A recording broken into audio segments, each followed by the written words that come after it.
Hello guys, welcome back. This side Sanjeev Pandey और आप देख रहे हो एडुहैव। यहाँ पर 2023-24 में जो रिवाइज्ड या रैशनलाइज्ड टेक्स्ट बुक जो आई है एनसीईआरटी के, उसके अकॉर्डिंग हम यहाँ पर इस सीबीएसई सिंप्लीफाइड में वीडियोस बना रहे हैं। This is chapter number 2 of your class 9 science का टेक्स्ट बुक, और जिसका नाम है is matter around us pure. ठीक है, तो इस चैप्टर में कुछ चीजें डिलीट हुई है और उसी के हिसाब से, नए टेक्स्ट बुक के हिसाब से ही हम यहाँ पर चीजें बना रहे हैं। तो बहुत ध्यान से चीजें देखनी है। इसमें कुछ कुछ ऐसे टॉपिक्स हैं जहां पर फोकस की बहुत सख्त जरूरत होगी, पर अगेन टॉपिक्स आर कनेक्टेड, तो आप शुरू से बहुत अच्छे से चीजों को देखना। अगर आप कोई पर्टिकुलर टॉपिक को देखना चाहते हो तो डेफिनेटली तब कोई दिक्कत नहीं है। ऐसे में अगर फर्स्ट टाइम पढ़ रहे हो तो यू हैव टू ओके। सो पूरा चैप्टर वन शॉट में होगा और बहुत ही प्यारे तरीके से होगा। Please pay attention. और शुरू करते हैं सबसे पहले इस मैटर वाले टर्म से। हमने ऑलरेडी चैप्टर नंबर 1 में, ठीक है, मैटर के बारे में सीख लिया कि भाई मैटर होता क्या है। तो मैटर का मतलब कोई भी मटेरियलिस्टिक चीज या कोई भी मटेरियल कहो या सब्सटेंस कहो, ठीक है, उसको हम मैटर कह सकते हैं। ऐसी कोई चीज जो पार्टिकल से बनी है, हमने पढ़ा, ठीक है ना, जो स्पेस ऑक्यूपाई करती है, जिसका अपना एक मास होता है, चाहे वो सॉलिड हो, लिक्विड हो, गैस हो। ये सॉलिड लिक्विड गैस का जो क्लासिफिकेशन है मैटर का, हमने ऑलरेडी चैप्टर 1 में देखा है। अगर आपने नहीं देखा है तो भाई उसको पढ़ लो, उसके बाद इस चैप्टर में को शुरू करना, ठीक है। अगर देख लिया तो let's start this.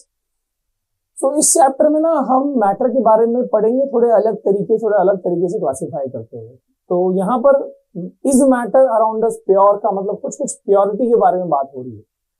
So guys, सबसे पहले ना प्योरिटी की अगर हम बात करें तो हमारे दिमाग में ना, जब हम अपने आसपास की कॉमन चीजों को देखते हैं या फिर जो हमको प्रोडक्ट्स मिलते हैं, जैसे मिल्क हो गया, घी हो गया, ठीक है, या फिर हनी हो गया, तो आजकल देखा होगा तुमने जो इश्तिहार आते हैं, जो टेलीविजन पे एडवर्टाइजमेंट्स आते हैं, उसमें आपने देखा होगा जो वॉर चल रहा है आपस में कंपनीज का इन प्रोडक्ट्स को लेके, वो प्योरिटी के बारे में बात करते हैं कि भाई मेरा जो हनी है वो ज्यादा प्योर है, सर्टिफाइड है, टेस्टेड है इस इंस्टीट्यूट द्वारा, जो भी है, ठीक है। ऐसे ही मिल्क के बारे में बात होती है कि भाई मेरे को एकदम प्योर दूध कहाँ मिलेगा, ठीक है, और कौन सी ऐसी कंपनी है या फिर कौन सा ऐसा मिल्कमैन है जो प्योर मिल्क सप्लाई करता है, उसके लिए हम देख रहे होते हैं।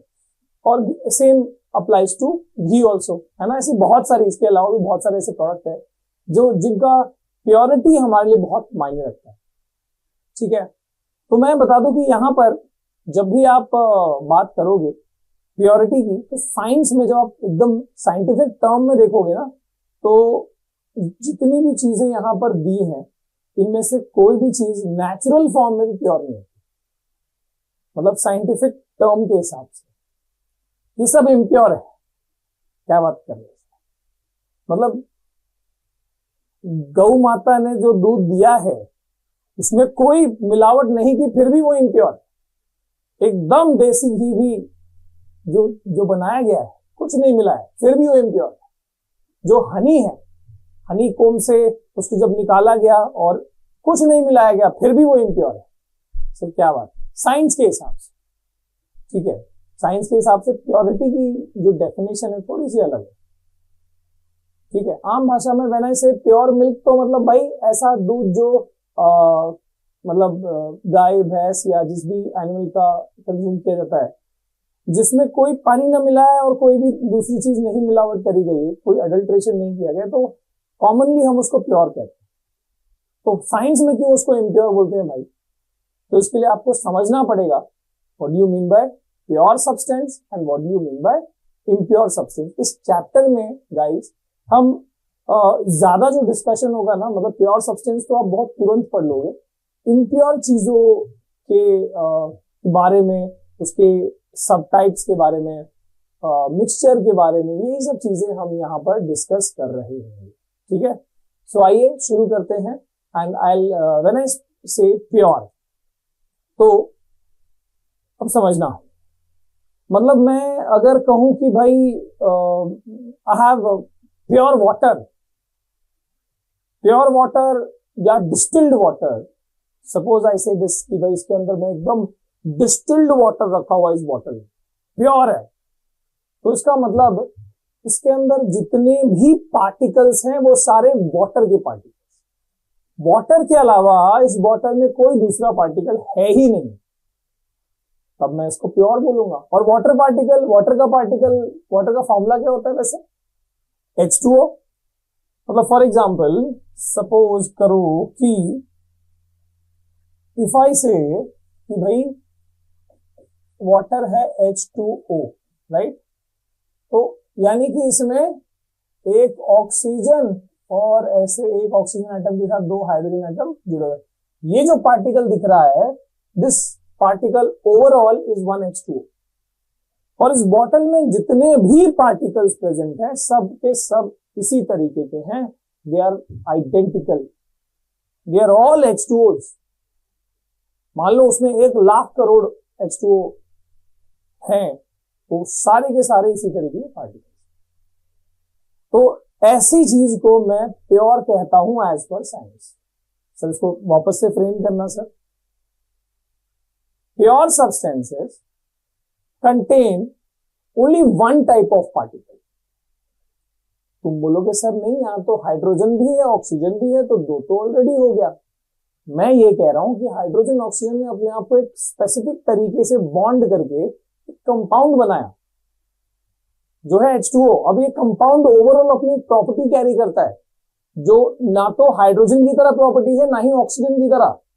दिस इज वाटर, H2O, अपनी एक अलग पहचान। And now I will call this as one particle, one unit. ठीक है, केमिकल बॉन्डिंग से बना, इससे मिक्सिंग नहीं हुआ है। सो दिस वन यूनिट, और इसमें जो बॉटल है इसमें इसी तरीके के सेम पार्टिकल्स प्रेजेंट है, सिर्फ वन टाइप के पार्टिकल प्रेजेंट है, सो दिस इज प्योर। अगर इसमें कोई भी डस्ट पार्टिकल या कुछ और इंप्योरिटी इसमें है थोड़ी बहुत भी, पानी के अलावा कुछ भी और प्रेजेंट है, तो मैं उसको इम्प्योर घोषित कर दूं। सो नाउ आई होप तुमको प्योर इम्प्योर का थोड़ा समझ में आ गया। इम्प्योर कब बोलेंगे? When substance contain more than one type of particle, that is impure, and when it contains only one type of single type of particle, तो उसको मैं प्योर कहूँ। थोड़ा सा और डिटेल में आएंगे ना, यू गेट टू नो मोर। तो सर उसी हिसाब से अगर मैं बोलूं मिल्क, मिल्क सिर्फ मिल्क अपने आप में कोई पार्टिकल नहीं है, वो असल में उसमें मेजॉरिटी, सबसे ज्यादा तो उसमें पानी है। नेचुरली मिल्क में पानी होता है, और उस पानी के अंदर क्या है? उसके अंदर लैक्टोज नाम का शुगर है, नेचुरल है पर है। उसमें जो मिल्क फैट है, मिल्क प्रोटीन है, तो ये मिल्क फैट, मिल्क प्रोटीन, ये लैक्टोज या मिल्क शुगर, इन सबका जो ये मिक्सचर है, ठीक है, this is your what you call it as milk. तो यानी एक टाइप का पार्टिकल नहीं है, इसलिए इसको इम्प्योर बोलते हैं। ओके, और वैसे ही बाकी चीजों का भी, वैसा नहीं कि घी मतलब एक सिंगल टाइप का पार्टिकल होगा जैसे ये H2 है, वैसे वैरायटी चीजें हैं उसके अंदर। So that is all impure as per science. ठीक है, बाकी जो तुम्हारा कॉमन डेफिनेशन है वो तो तुम्हारी कॉमनली उस हिसाब से तुम प्योर बोलते हो, बट यहां पर साइंस के हिसाब से। So again, if I want to classify matter या any substance based on the chemical constituents, physical state के हिसाब से तुमने सॉलिड, लिक्विड, गैस वो सब करा है, based on the chemical constituents, ठीक है, based on chemical constituent. Constituent मतलब क्या होता है? कंस्टिट्यूएंट मतलब क्या होता है? केमिकली जो उसके अंदर पार्टिकल्स हैं उसके basis, based on chemical constituents, right. तो हम उसको वैसे क्लासिफाई करते हैं as pure and impure. So whenever I say pure, तो प्योर का मतलब मैंने क्या बताया? Made up of single type of particle. Pure का मतलब क्या है? Made of single type of particle, सिर्फ एक टाइप के पार्टिकल से बना हुआ है, तो उसको अपन क्या बोलते हैं, pure. And what you mean by impure, impure का मतलब हो गया कि भाई एक से ज्यादा टाइप के अगर पार्टिकल प्रेजेंट है, 2 3 जो भी है, एक से ज्यादा है तो भाई इसको इम्प्योर कहेंगे। या कंप्राइज ऑफ, है ना, मेड बाय, मेड ऑफ लिखो या कंप्राइज ऑफ, मतलब क्या है उसके अंदर, राइट, कंप्राइज ऑफ 2 और मोर, 2 और मोर लिखो या मोर देन 1 लिखो, 2 और मोर टाइप्स ऑफ पार्टिकल्स, ठीक है, सही है भाई, ओके, पार्टिकल, ओके। सो एक टाइप के पार्टिकल से बना है तो प्योर, और एक से ज्यादा टाइप के पार्टिकल से बना है तो impure, okay. So whenever I say pure, मेरे दिमाग में मेरे को पता है प्योर जो है, प्योर टाइप के मैटर को मैं फर्दर 2 टाइप में डिवाइड कर सकता हूं, as elements, elements and compounds, ठीक है। अब सुनना ये क्या है, एलिमेंट्स और कंपाउंड। व्हेन आई से इम्प्योर, इम्प्योर के लिए इनको इन जनरल इम्प्योर सब्सटेंसेस को हम मिक्सचर भी कहते हैं। सो व्हाट आर मिक्सचर, याद रखना, इम्प्योर सब्सटेंसेस को हम क्या कहते हैं, मिक्सचर कहते हैं, ओके। उसको भी हम फर्दर क्लासिफाई करेंगे, पहले ये समझ लो कि एलिमेंट और कंपाउंड क्या है। मैं आगे इसको प्रॉपरली और ज्यादा क्लासिफाई करूंगा, मतलब पॉइंट्स और बताऊंगा। फिलहाल एलिमेंट का जैसे मैं पहले ना एग्जांपल लिखता हूं सबसे पहले, so that you get some idea at least. तो अगर मैं एलिमेंट का एग्जांपल लिखूं तो जैसे हो गया अपना हाइड्रोजन, राइट, हाइड्रोजन हो गया,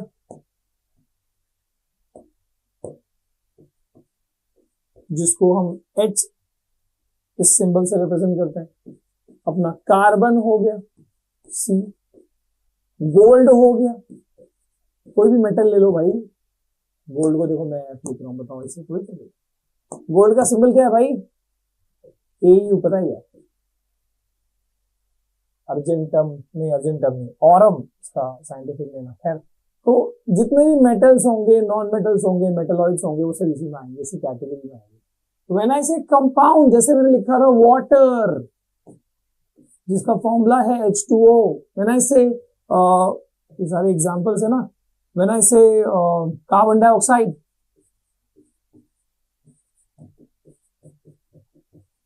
CO2, राइट, जितने भी ऐसे कंपाउंड से वहां पर आप लिख सकते हो। तो अगर मैं क्लासिफाई कर रहा हूं तो मतलब आई शुड नो ना कि इनमें फर्क क्या है।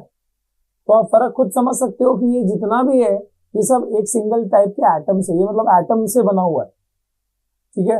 और ये देखो इनका जो बेसिक, इनका जो स्मॉलेस्ट एंटिटी है वो मॉलिक्यूल है। जैसे यहाँ पर देखो, ये हाइड्रोजन ऑक्सीजन जब केमिकली कंबाइन हुआ तब वाटर बना, और कार्बन ऑक्सीजन जब केमिकली कंबाइन हुआ तो कार्बन डाइऑक्साइड बना।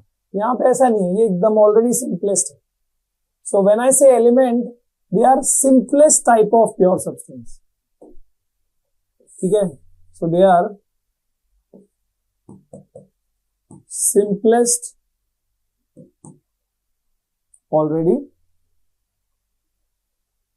है ना, या फिर कह सकते हो can not be further simplified, can not be further simplified, ठीक है। इनको तुम किसी भी प्रोसेस से, तुम कोई केमिकल रिएक्शन करो, कुछ फिजिकल प्रोसेस करो, किसी भी तरीके से तुम इनको फर्दर सिंप्लीफाई नहीं कर सकते, क्योंकि ऑलरेडी दे आर सिंपलेस्ट। मतलब ऐसा नहीं होगा कि तुम हाइड्रोजन को तोड़ के और उसमें से ऑक्सीजन निकाल दिया और गोल्ड निकाल दिया, ऑलरेडी हाइड्रोजन जो सिंपलेस्ट एटम। तो एलिमेंट का जो स्मॉलेस्ट एंटिटी होता है, एलिमेंट का जो स्मॉलेस्ट एंटिटी को क्या बोलते हैं हम, एलिमेंट के स्मॉलेस्ट एंटिटी को हम एटम कहते हैं, ठीक है।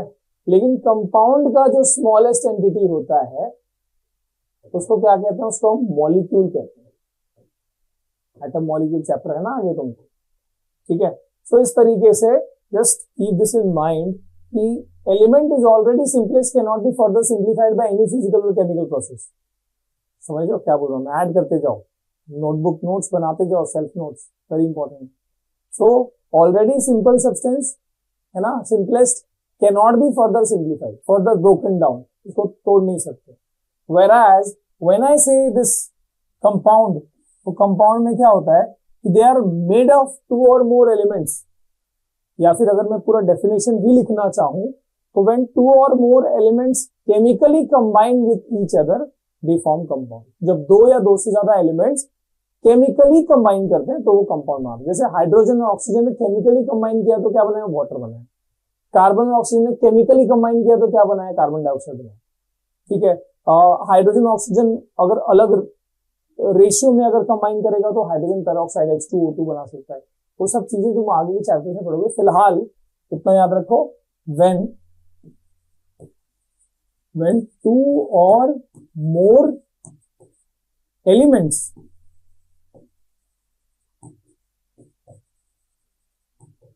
Chemically combine with each other they form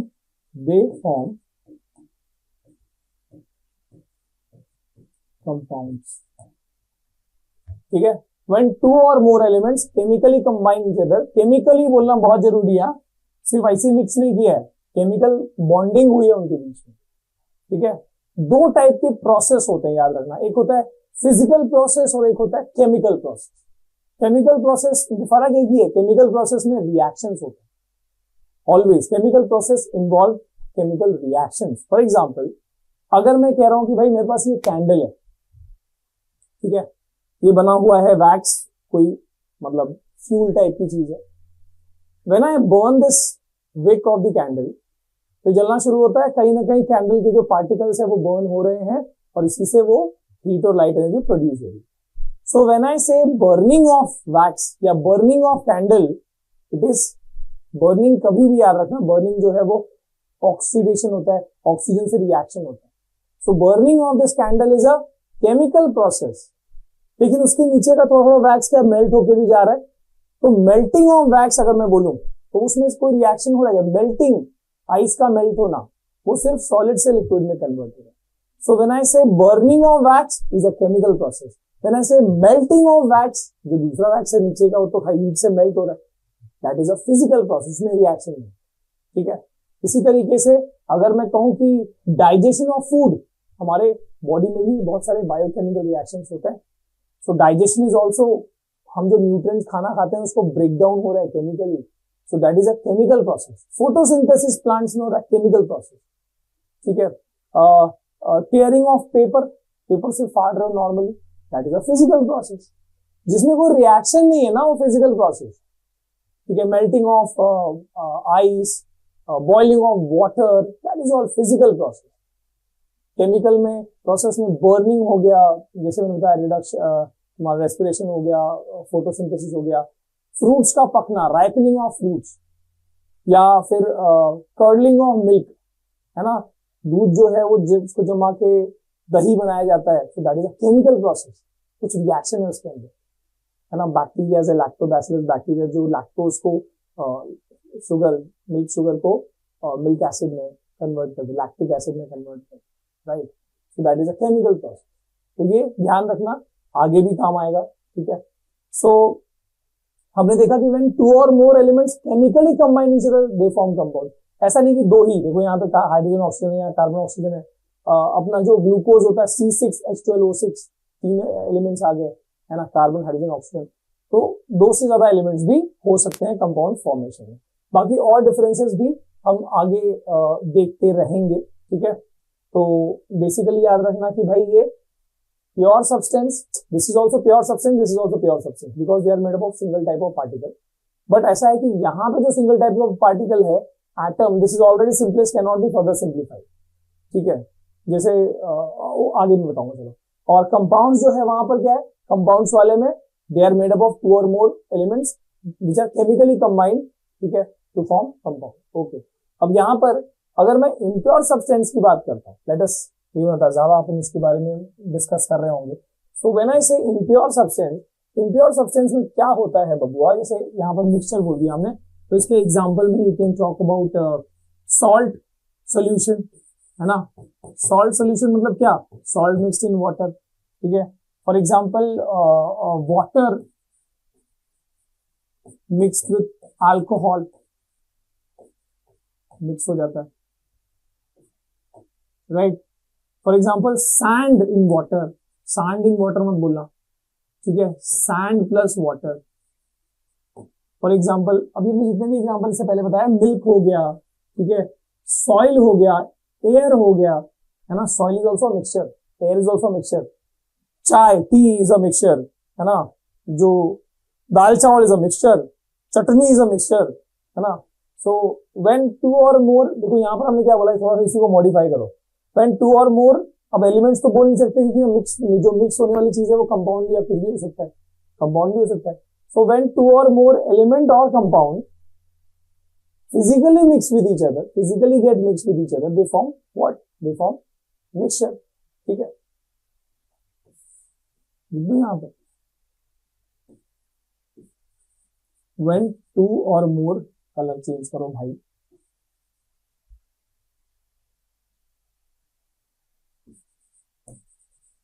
when two or more substances, से फील दो substances, जिसमें एलिमेंट्स भी हो सकता है या फिर कंपाउंड्स भी हो सकता है। सो व्हेन टू और मोर एलिमेंट्स और कंपाउंड्स, सब्सटेंसेस लिखो, या to be more specific, elements और compounds get physically mix with each other, get physically, physically मतलब कोई रिएक्शन नहीं हुआ, mixed with each other,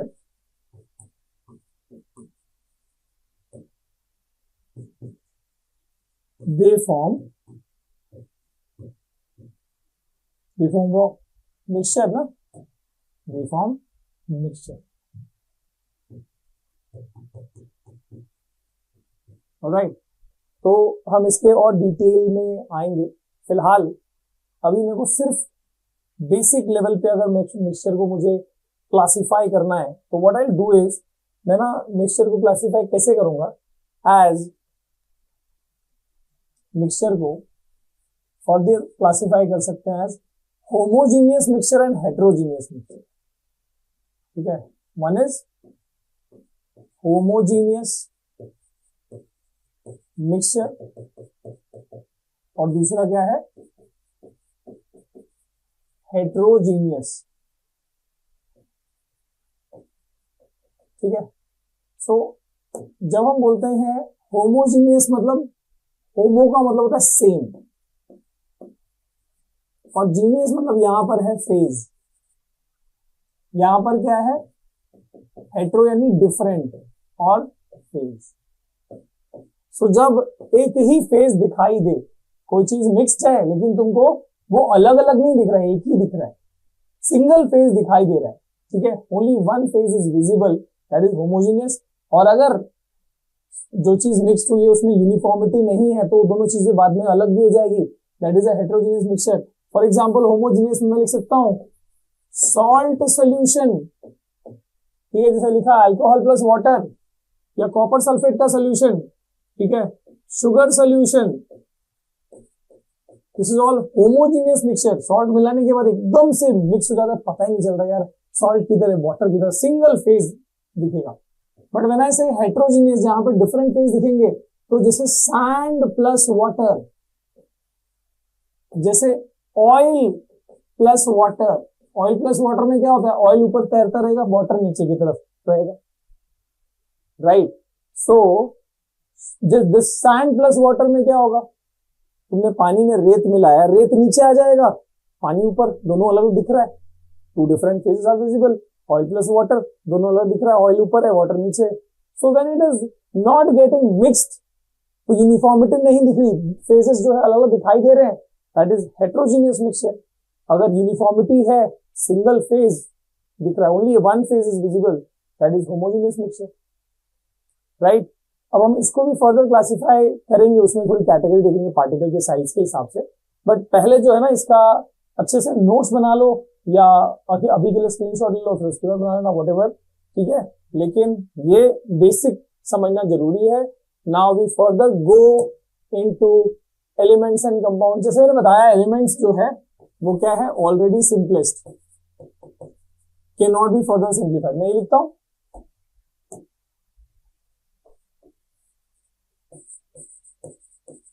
can not be further broken down,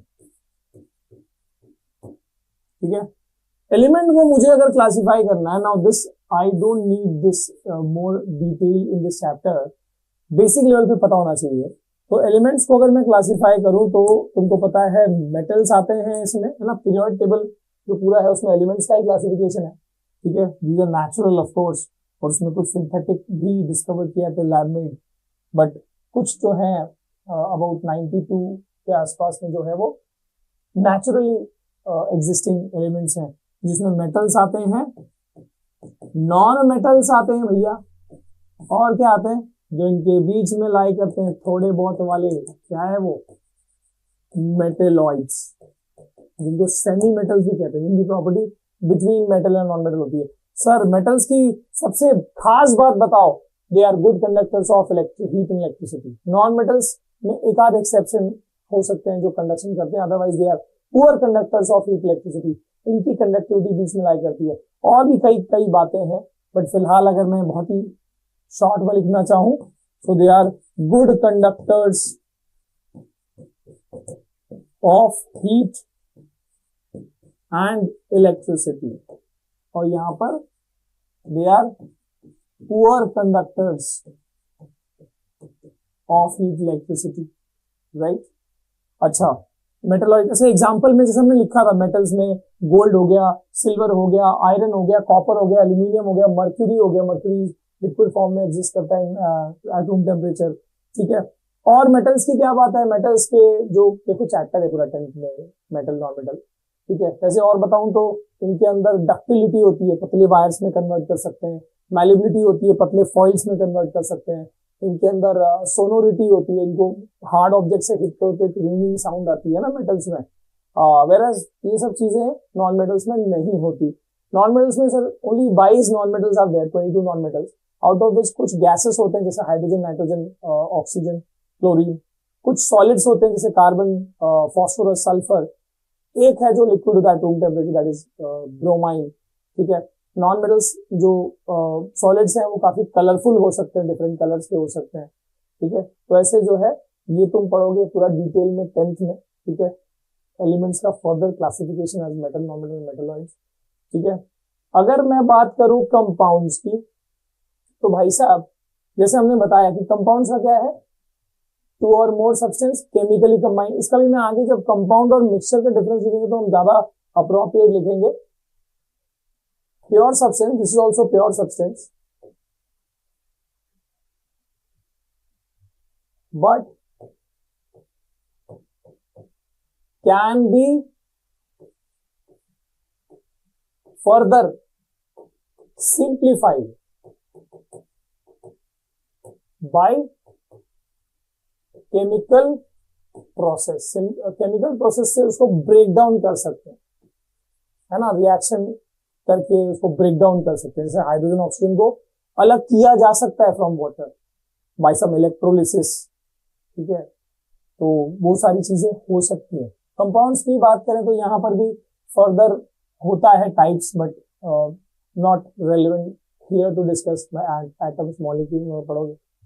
तो जैसे कंपाउंड जो है कैसे कैसे बनते हैं, तो इलेक्ट्रॉन के ट्रांसफर से भी कंपाउंड बनते हैं। जैसे NaCl बना, सोडियम के एक इलेक्ट्रॉन क्लोरीन में गया, तो इलेक्ट्रॉन की शेयरिंग से भी कंपाउंड्स बनते हैं। जैसे कि तुम्हारा HCl हो गया, जैसे तुम्हारा शेयरिंग का फॉर एग्जांपल ऑक्सीजन आपस में कंबाइन कर गया, O2 बनाया, ठीक है।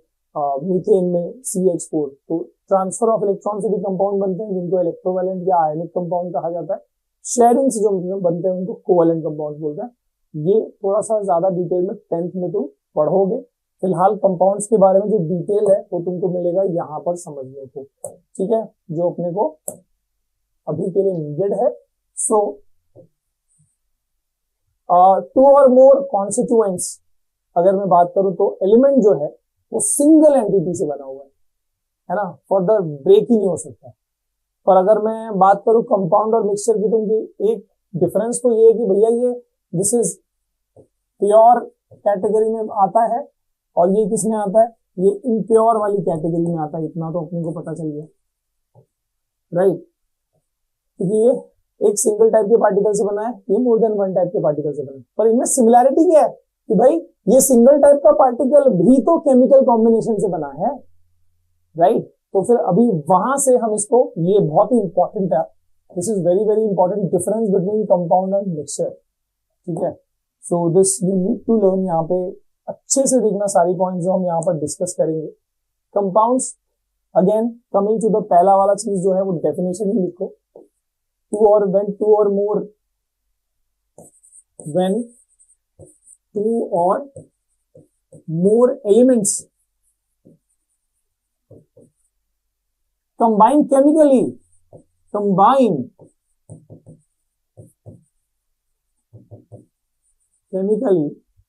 ठीक है, they form compound। सिर्फ इतना ही नहीं, आगे के पॉइंट में और कवर होगा। नाउ व्हेन आई से मिक्सचर, व्हेन क्या लिखा था अपन ने, व्हेन टू और मोर एलिमेंट्स और कंपाउंड्स आर जस्ट मिक्स्ड,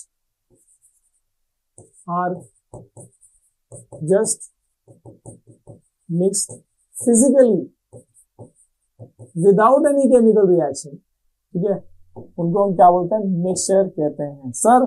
और एक पॉइंट तो जो खास पॉइंट जरूरी है यहाँ पर, दूसरा पॉइंट लिखते हैं हम यहाँ पर।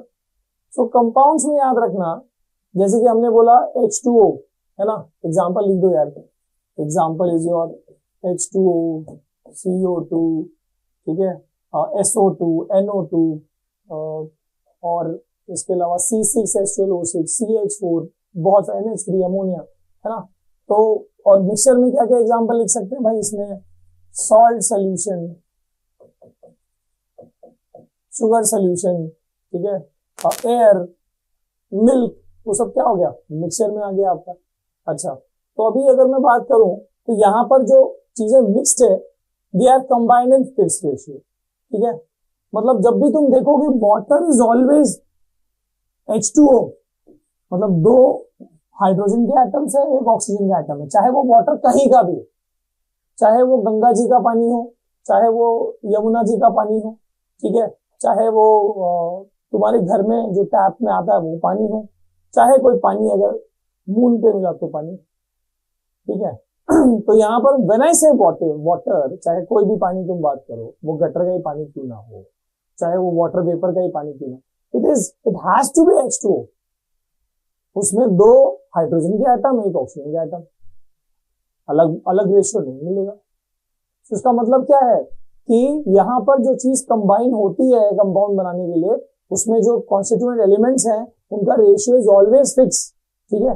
दे constituent elements combine is in fix ratio. क्या लिखेंगे यहाँ पर,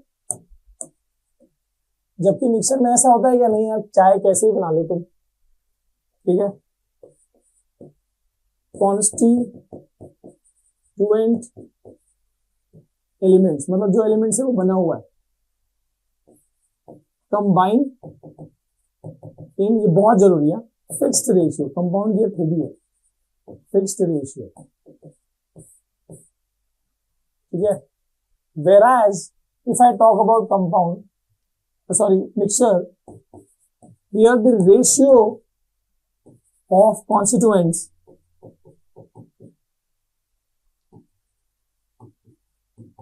is not fixed। यहाँ पर रेशियो क्या है, फिक्स नहीं है, पर यहाँ पर रेशियो फिक्स है, ओके, ठीक है। तीसरा अगर मैं पॉइंट बोलूं तो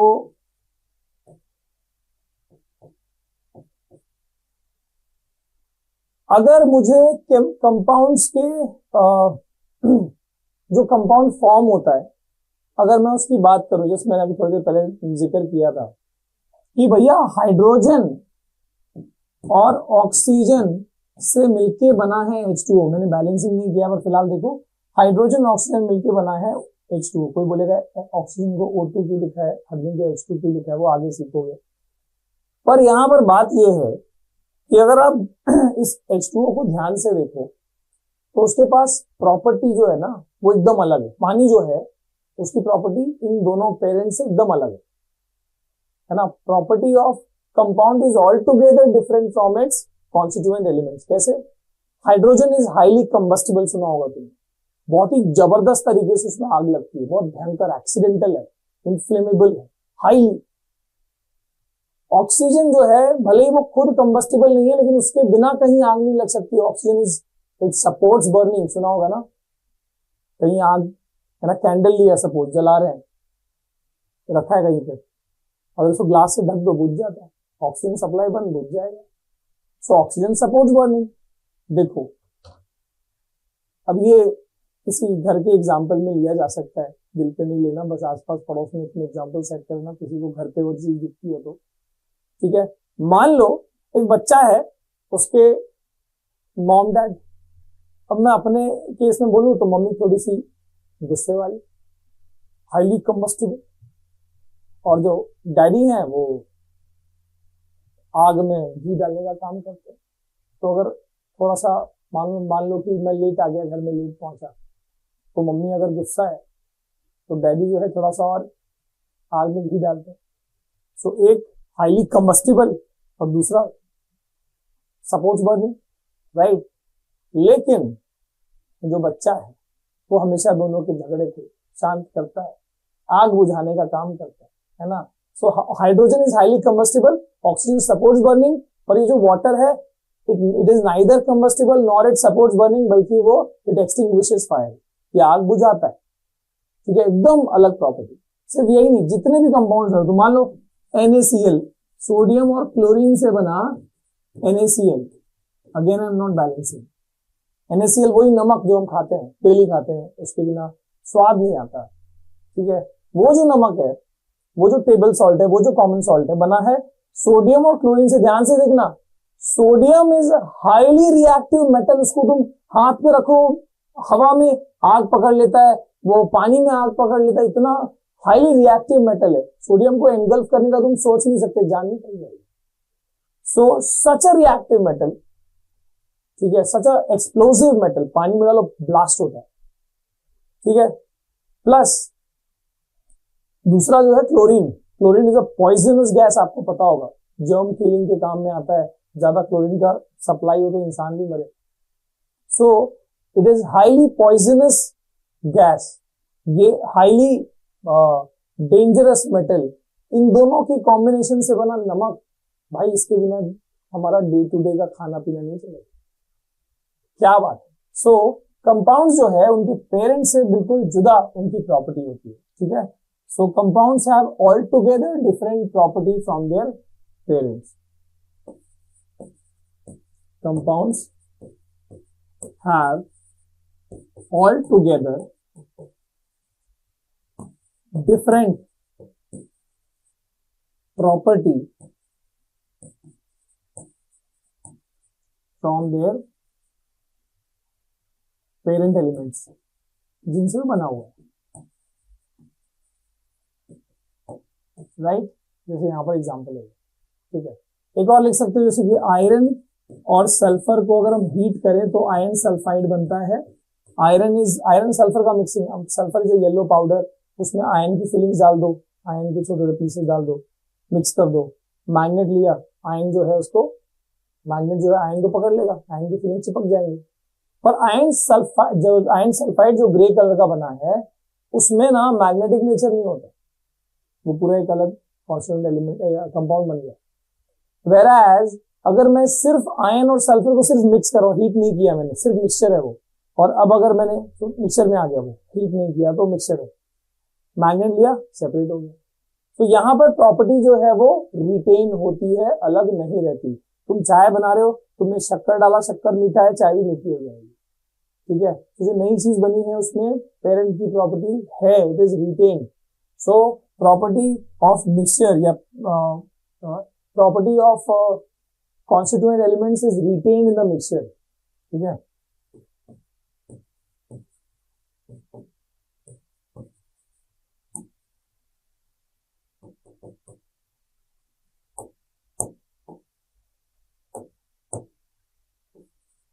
property of constituents is retained. retained मतलब रहती है, एग्जिस्ट करती है। चौथा अगर मेरे को लिखना हो तो क्या पॉइंट हो सकता है कि अगर मैं बात करूं कि भाई मेरे को अगर ये भी टू और मोर एलिमेंट से बना है, यहां भी टू और मोर एलिमेंट या कंपाउंड से बना हुआ है, तो क्या मैं इनको अलग कर सकता हूं? यहां भी सेपरेशन हो सकता है, यहां भी सेपरेशन हो सकता है, पर क्योंकि ये फिजिकल मिक्सिंग से हुआ है इसलिए सेपरेट भी फिजिकल प्रोसेस से आसानी से हो सकता है। फिजिकल प्रोसेस से सेपरेशन होगा। और यहां पर अगर बॉन्ड बना है तो तोड़ने के लिए भी केमिकल प्रोसेस लगेगा टू ब्रेक द बॉन्ड। तो यहां पर compounds constituents of compound can be separated by chemical process या chemical reaction. Constituents of compounds needs chemical process for separation, है ना, needs chemical process for separation। और यहां पर constituent of mixture can be separated by physical process. अलग अलग example, जैसे मान लो सॉल्ट सोल्यूशन है, तो सॉल्ट इन वाटर है, तो अगर सॉल्ट अलग करना है तो क्या करेंगे, उसको इवेपोरेशन करो, वाटर जो है इवेपोरेट हो जाएगा, सॉल्ट बच जाएगा। ठीक है, अगर मैं बात करूं सैंड प्लस वाटर की, तो अपन सैंड प्लस वाटर है, सैंड बड़े पार्टिकल है, मैंने फिल्टर पेपर पास किया, वाटर नीचे से निकल गया, सैंड ऊपर बच गया। ठीक है, अच्छा, जो वाटर नीचे से फिल्टर पेपर में से जो नीचे से निकल जाए उसको बोलते हैं फिल्ट्रेट, और जो फिल्टर पेपर में अटक गया, जो सैंड अटक गया, उसको बोलते हैं residue. So this is residue on the filter paper, और जो नीचे से निकल गया वो फिल्ट्रेट। ये याद रखना, आगे पूछूंगा। ठीक है, तो ये जो है बहुत बहुत इंपॉर्टेंट डिफरेंस है। अच्छे से देख लो क्या क्या देखा हमने। Compounds, they are made up of two और मोर एलिमेंट्स, है ना, combined chemically. They are made up of two और मोर एलिमेंट्स और कंपाउंड्स मिक्स्ड नियरली, है ना, फिजिकली मिक्स किया। यहाँ पर the ratio is fixed of the ingredients, यहाँ पर the ratio is not fixed, variable. कितना भी तुम जैसे तुम मान लो दाल चावल, कितना भी दाल डालो, कितना भी चावल डालो, फर्क नहीं पड़ रहा, रेशियो इज नॉट फिक्स। यहाँ पर the properties not retain, the compound have all together new property as compare to the parent. यहाँ पर the mixture, in case of mixture the property is retain, जो भी मिक्स हो रहा है ingredient का प्रॉपर्टी रिटेन होता है। यहाँ पर if you want to separate the ingredient या element, you need to do chemical reaction और केमिकल प्रोसेस। यहाँ पर अगर सेपरेशन करना है तो भाई फिजिकल सेपरेशन से काम चल जाएगा, जैसे फिल्ट्रेशन हो गया, मैग्नेटिक सेपरेशन हो गया, जैसे हमने आयन सल्फर के मिक्सिंग में बताया। ठीक है, इसके अलावा इवेपोरेशन हो गया। ठीक है, तो और भी हम देख लेंगे आगे।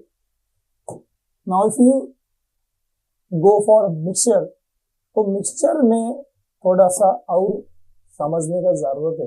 ठीक है, सो भाई मिक्सचर को अगर मेरे को फर्दर क्लासिफाई करना हो तो व्हाट आई डू इज, फिलहाल के लिए ना याद रखो मिक्सचर मतलब क्या है। मिक्सचर मतलब तुम्हारा वो इम्प्योर, है ना, इम्प्योर सब्सटेंस है, इतना याद रखो। इसका फर्दर क्लासिफिकेशन में हल्का हल्का बता दूं कि मिक्सचर में अभी हमने बोला था कि दो कैटेगरीज यहाँ पर बनेगी। ठीक है, एक हो गया होमोजीनियस और दूसरा क्या बताया मैंने, हेट्रोजीनियस, बराबर ना। अब होमोजीनियस में जो आएगा उसको सोल्यूशन बोलते हैं। ठीक है, उसको क्या बोलते हैं, solution. You can also call it as true solution, true solution भी कह सकते हैं। हेट्रोजीनियस को के अंदर दो फॉल होगा, यहाँ पर दो कैटेगरी बन जाएगी। एक होगा कोलॉइडल सोल्यूशन या कोलॉइड, ठीक है, और यहां पर आएगा सस्पेंशन। ठीक है। अब सर ये क्यों ऐसे बता रहे हो, मिक्सचर तो मतलब यही था ना कि दे आर नियरली मिक्स्ड, तो नियरली मिक्स्ड रहने दो ना, ये फिर से कैटेगरी क्यों बना रहे हो? तो कारण ये है ट्रू सोल्यूशन में इन सब में फर्क एक ही चीज का है, पार्टिकल साइज का। ठीक है, फिलहाल मैं बस इतना ही बताऊं कि ट्रू सोल्यूशन में वो ऑलमोस्ट ट्रांसपेरेंट क्यों दिखता है, पार्टिकल बहुत छोटा होता है, particle size is very small, extremely small, almost nanometer की साइज का, उससे भी छोटा। ठीक है, यहाँ पर जो है पार्टिकल थोड़े बड़े होंगे कंपेयर टू ऐसा नहीं कि इतने बड़े, मच्छर जैसे नहीं, कंपेयर टू जो तुम्हारा ट्रू सोल्यूशन कोलॉइड में पार्टिकल साइज थोड़ी सी बड़ी होगी और सस्पेंशन में पार्टिकल साइज थोड़ी सी और बड़ी होगी। ठीक है, फिलहाल मैं एग्जांपल लिखता हूं, फिर आगे जाके ना हम इसको और डिटेल में देखने वाले हैं। तो जैसे example of true solution is your salt solution. ठीक है, example of true solution can be your air. ठीक है, example of colloidal solution can be milk, इसके एग्जांपल में मिल्क लिखा जा सकता है। ठीक है, या मड लिखा जा सकता है, मड यानी जो मिट्टी पानी में मिक्स हो गई है ना, तो कैसा मटमैला पानी हो जाता है, so that is your this colloidal solution. ठीक है, पार्टिकल साइज थोड़ी सी बड़ी होती है कंपेयर टू ट्रू सॉल्यूशन। ठीक है, और भी डिफरेंस अपन देखेंगे इसके बारे में और ज्यादा डिटेल देखेंगे। यहां पर पार्टिकल साइज और बड़ी होती है सर, तो जैसे सैंड प्लस वाटर, बराबर ना, बिल्कुल सही पहचाना, सैंड जो है काफी बड़े पार्टिकल्स होते हैं, सो सैंड प्लस वाटर, है ना, बालू या रेत जो है पानी में मिक्स है, भाई इतना बड़ा पार्टिकल है फिल्टर पेपर से भी अलग कर सकते हैं, पर वही अगर नमक को पानी मिला दिया थोड़ा ना फिल्टर पेपर से अलग होगा। तो इनका जो डिफरेंस है वो हमको समझना जरूरी है। पर उससे भी पहले मैं बहुत बेसिक बात, I want to take you to solution का कुछ तो बेसिक समझना जरूरी है। तो all about solution. Sir solution जो है, सोल्यूशन ये दो ही चीज से बना है। So I'll write solution is nothing but it is component of solute mixed in solvent। जब solute जो है वो solvent में मिक्स होता है तो उसको हम क्या बोलते हैं, solution बोलते हैं। सर क्या बात करो, एग्जाम्पल दो, तो एग्जाम्पल जैसे कि salt solution। salt solution कैसे बना है भैया? तो salt solution बना हुआ है, solute क्या है वहां पर, salt है, सॉल्वेंट क्या है वहां पर, वाटर है। तो सर क्या मैं डिफाइन करूंगा, इसको डिफाइन कर सकता हूं? यस, क्यों नहीं कर सकता? तुमने कभी देखा है कि भाई सोल्यूट ज्यादा मिला दिया, पानी इतना सा दिया, नमक इतना मिला दिया, ऐसे नहीं बनेगा solute. So the component of what is solute, मेरे को अगर सोल्यूट को डिफाइन करना हो तो I have to define it, right. तो कैसे डिफाइन करूंगा, कलर बदल लो यार, ओके। सो आई से solute the component of solution which is present in lesser proportion, which is present in lesser proportion।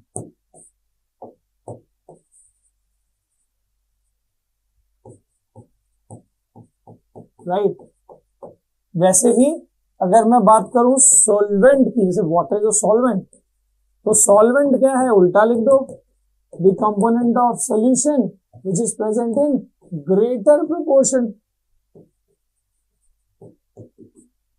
Right, what is solution, solute plus solvent together constitute solution। solution किसको बोलेंगे, solute plus solute and solvent together constitute solution। Right, बढ़िया। और यहां पर कुछ और चीजें समझनी जरूरी है, जैसे कि व्हेन आई से सैचुरेटेड सॉल्यूशन अनसैचुरेटेड सोल्यूशन। हम काफी टर्म्स यूज कर सकते हैं, जैसे सैचुरेटेड सोल्यूशन और एक दूसरा होगा अनसैचुरेटेड सोल्यूशन। सर ये क्या है? तो सैचुरेटेड का मतलब क्या? भरा हुआ, ऑलरेडी उसमें जितना सोल्यूट मिला सकते थे तुमने मिला दिया। एग्जांपल ये पानी है, क्या मैं इसमें 20 बोरी नमक मिला सकता हूं? बिल्कुल नहीं, क्योंकि नमक जब तुम मिला भी रहे हो तो नमक कहां मिल जा रहा है? तो एक्चुअली पार्टिकल छोटे हैं पर कहीं ना कहीं तो जा रहे हैं। तो जो वाटर के, जैसे मान लो ये वाटर के मॉलिक्यूल्स हैं, तो जो सॉल्ट है वो क्या होगा? जो सॉल्ट के पार्टिकल, जो सोल्यूट के पार्टिकल्स होंगे वो इन्हीं के स्पेसेस में तो जाके बैठेंगे, तो उसकी एक लिमिट होगी। ऐसा तो नहीं कि स्पेस बढ़ जाएगा। हाँ, स्पेस बढ़ सकता है सर, मैं बताऊंगा कब। For example, if I am mixing 1 चम्मच ऑफ नमक, इसमें मिक्स हो गया, दूसरा चम्मच मिलाया, मिक्स हो गया। मान लो मिक्स होते होते इसके अंदर मैं 12 चम्मच नमक जो है मिला पाया, और अब जब मैं नमक मिलाने की कोशिश कर रहा हूं तो वो नीचे सेटल हो रहा है, वो मिक्स नहीं हो रहा। तो ऐसे सोल्यूशन को हम क्या कहेंगे? Saturated solution. व्हेन, कब बोलेंगे? How you define saturated solution? लिख लो भैया, saturated solution is a solution in which no more solute can be added. It is already filled with the maximum amount of solute. ठीक है, मैंने बोला कि उसमें मिलाया जा सकता है, कब? जब स्पेस बढ़ेगा। स्पेस कैसे बढ़ेगा सर? अलग अलग थोड़ी करेंगे, कर सकते हो ना, फर्स्ट चैप्टर में पढ़ा है। अगर तुम उसको हीट करो तो जो सॉल्वेंट है उसका स्पेस बढ़ सकता है। So in case of saturated solution, if you want to mix more solute, it is only possible if you heat the solution. So saturated solution, in case of saturated solution we can add more solute on heating, ये याद रखें।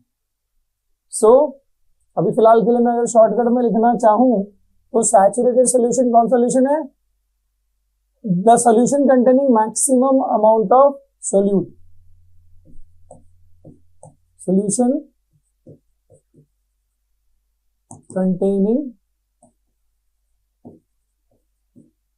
max solute, ठीक है, या in which maximum solute is dissolved and at that temperature, ये जरूरी बोलना temperature, उस particular temperature. if you want to dissolve more you will have to increase the temperature, heat करना पड़ेगा, ठीक है। The solution in which more solute can be added is called unsaturated solution. The solution in which more solute can be dissolved is unsaturated solution. So, जिसमें ज्यादा सा और solute मिला सकते हो वो अनसैचुरेटेड नहीं मिला सकते, मैक्सिमम में डिसॉल्व हो चुका है at that temperature, that is a saturated solution, ठीक है। इसके अलावा एक और टर्म होता है जो काफी बार यूज होता है, वन इज डाइल्यूट सोल्यूशन और एक होता है कॉन्सेंट्रेटेड, सुना है क्या? सोल्यूशन, हाँ जी सुना है। डाइल्यूट सोल्यूशन क्या है और कॉन्सेंट्रेटेड क्या है? ये थोड़ा कंपैरेटिव टर्म है। जैसे मान लो मैंने 2 बॉटल लिए इस तरीके से, ठीक है, सेम उतना ही पानी भरा हुआ, अगर मैंने इसमें 1 चम्मच शक्कर मिलाया या सॉल्ट मिलाया, जो भी है, 1 चम्मच मान लो सॉल्ट मिलाया, और दूसरे वाले बॉटल में मैंने 2 चम्मच सॉल्ट मिलाया, ठीक है, तो अब ये मेरे हिसाब से जिसमें कम सॉल्ट मिला हुआ है वो क्या है? वो डाइल्यूट है।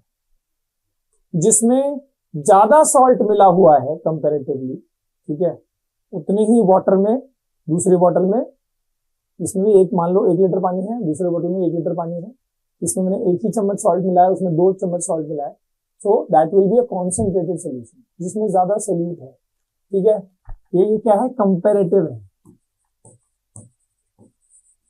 तो कंपैरेटिवली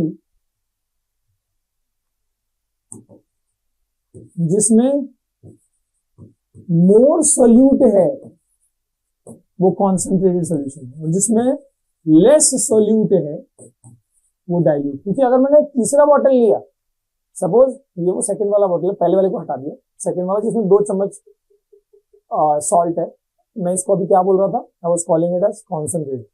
पर अगर मैं थर्ड बॉटल लिया, सेम 1 लीटर पानी है, उसमें मैंने 3 चम्मच मिला दिया सॉल्ट, तो वो ज्यादा, वो कॉन्सेंट्रेटेड हो गया, ये डाइल्यूट हो गया, कंपेरेटिव हो गया। इसके बारे में भी आगे ये चीज काफी जो है यूज होती रहेगी when you come to 10th, जहां पर एसिड बेस वाली चीजें पढ़ोगे। सो डाइल्यूट, कॉन्सेंट्रेटेड, ठीक है। मान लो और सिंपल तरीके से समझना चाहो तो घर में जो दाल बनती है, जो वो एकदम गाढ़ी दाल हो, है ना, एकदम गाढ़ी दाल बनी हुई है, एकदम थिक दाल बनी हुई है, तो कई लोगों को वो दाल पसंद होती है, कई को पतली होती है, बस फिलहाल थिक दाल बनी है, पानी उसमें भी है। मान लो एक दूसरी दाल बनी है जिसमें ज्यादा पानी है, वो एकदम पतली दाल लग रही है, तो आई कॉल दिस गाढ़ी दाल एज कॉन्सेंट्रेटेड दाल। और जो पतला हुआ, जो जिसमें जो बहुत ही पतला है, जिसमें कम दाल, पानी ज्यादा comparatively, so that is a dilute दाल होगी, ठीक है। Just to compare, just to understand. अब यहां पर एक और बात सोल्यूशन में आपको पता क्या समझनी है, सो जिससे कि आप ये चीज और क्लैरिटी समझ लो, चैप्टर में तुमको ना कॉन्सेंट्रेशन और सोल्यूशन भी एक टर्म है। कॉन्सेंट्रेशन कितना मिक्स्ड है वो भी तो भाई परसेंटेज निकालना पड़ सकता है। कॉन्सेंट्रेशन ऑफ सोल्यूशन, ठीक है, ये कुछ समझो सम्स बन सकते हैं इसमें। So for example if I से कि मेरे को पता है कि मैंने क्या किया, आई हैव टेकन सपोज 50 ग्राम, ठीक है, 50 ग्राम ऑफ सॉल्ट, और उसको मैंने 1000 ml मतलब 1 लीटर या 1000 ml ऑफ सोल्यूशन में, या 1000 ml ऑफ वाटर में मिक्स किया मैंने, ठीक है, इनका सोल्यूशन बना दिया मैंने, और मेरे को परसेंटेज ऑफ सॉल्ट जो है वो पूछा गया है, तो मैं कैसे निकाल सकता हूँ? बहुत ही सिंपल है ना। परसेंटेज निकलता कैसे? परसेंटेज निकलता कैसे? मान लो मैं सिंपलिसिटी के लिए व्हाट आई टेक इज, मान लो पानी भी ग्राम में दिया है, ठीक है, थोड़ा सिंपल करने के लिए फिर मैं वो बताऊंगा उसको, ठीक है। तुम बोलो सर पानी ग्राम में मेजर कर सकता है, क्यों नहीं कर सकते यार, वो तो लीटर में होता है सर, वजन नहीं है, ठीक है। तो मान लो इसको मैंने मिक्स किया है 300 ग्राम पानी के अंदर, and if I want to calculate the percentage of salt, तुम ये बताओ तुम परसेंटेज निकालते कैसे हो?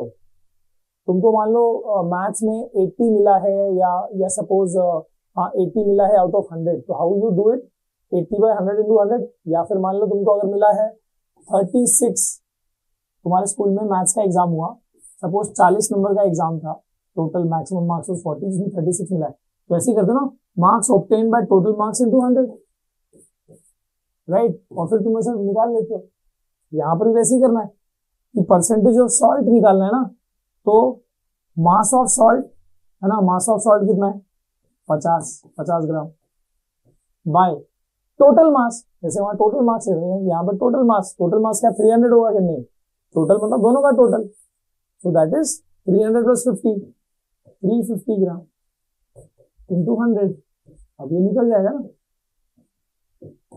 5 × 5 7 से, ठीक है, कितना हो गया ये 100/7 कर लो, जो आएगा परसेंट में हमारा आंसर होगा, ठीक है। तो इस तरीके से क्वेश्चन आ सकता है कॉन्सेंट्रेशन ऑफ सोल्यूशन, चाहे वो वाटर का पूछ दे परसेंटेज, वाटर का परसेंटेज पूछेगा तो क्या हो सकता है 300 है ना, मास ऑफ वाटर आ जाएगा ऊपर, और नीचे वही 350 × 100, तो ऊपर जो भी जिसका भी परसेंट पूछा है ना, जैसे यहाँ सॉल्ट का पूछा तो ऊपर सॉल्ट का मास आ गया, वाटर पूछा तो वाटर का मास आ जाएगा, तो इस तरीके से ये होता जाएगा, ओके।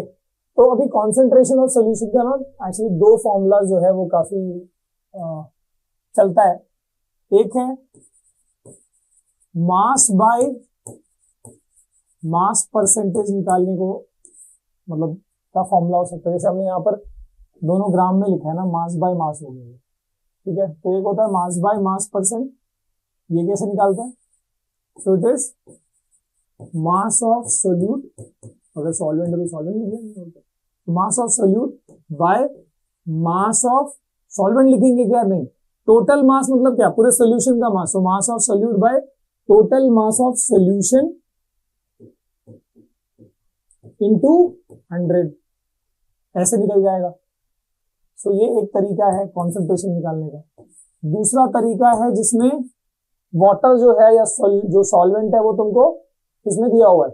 वो तुमको ml में दिया है। सो ग्राम और ml, ऐसे में क्या होगा? That will be mass by volume. उसका फॉर्मूला क्या चलेगा भैया मास बाय वॉल्यूम का? So it will be mass of solute by volume of solution. Volume of, अब देखो सोल्यूशन का वॉल्यूम, देखो इंटू 100 तो होगा ही, परसेंट निकाले। पर ये नीचे वाली चीज बहुत इंटरेस्टिंग है।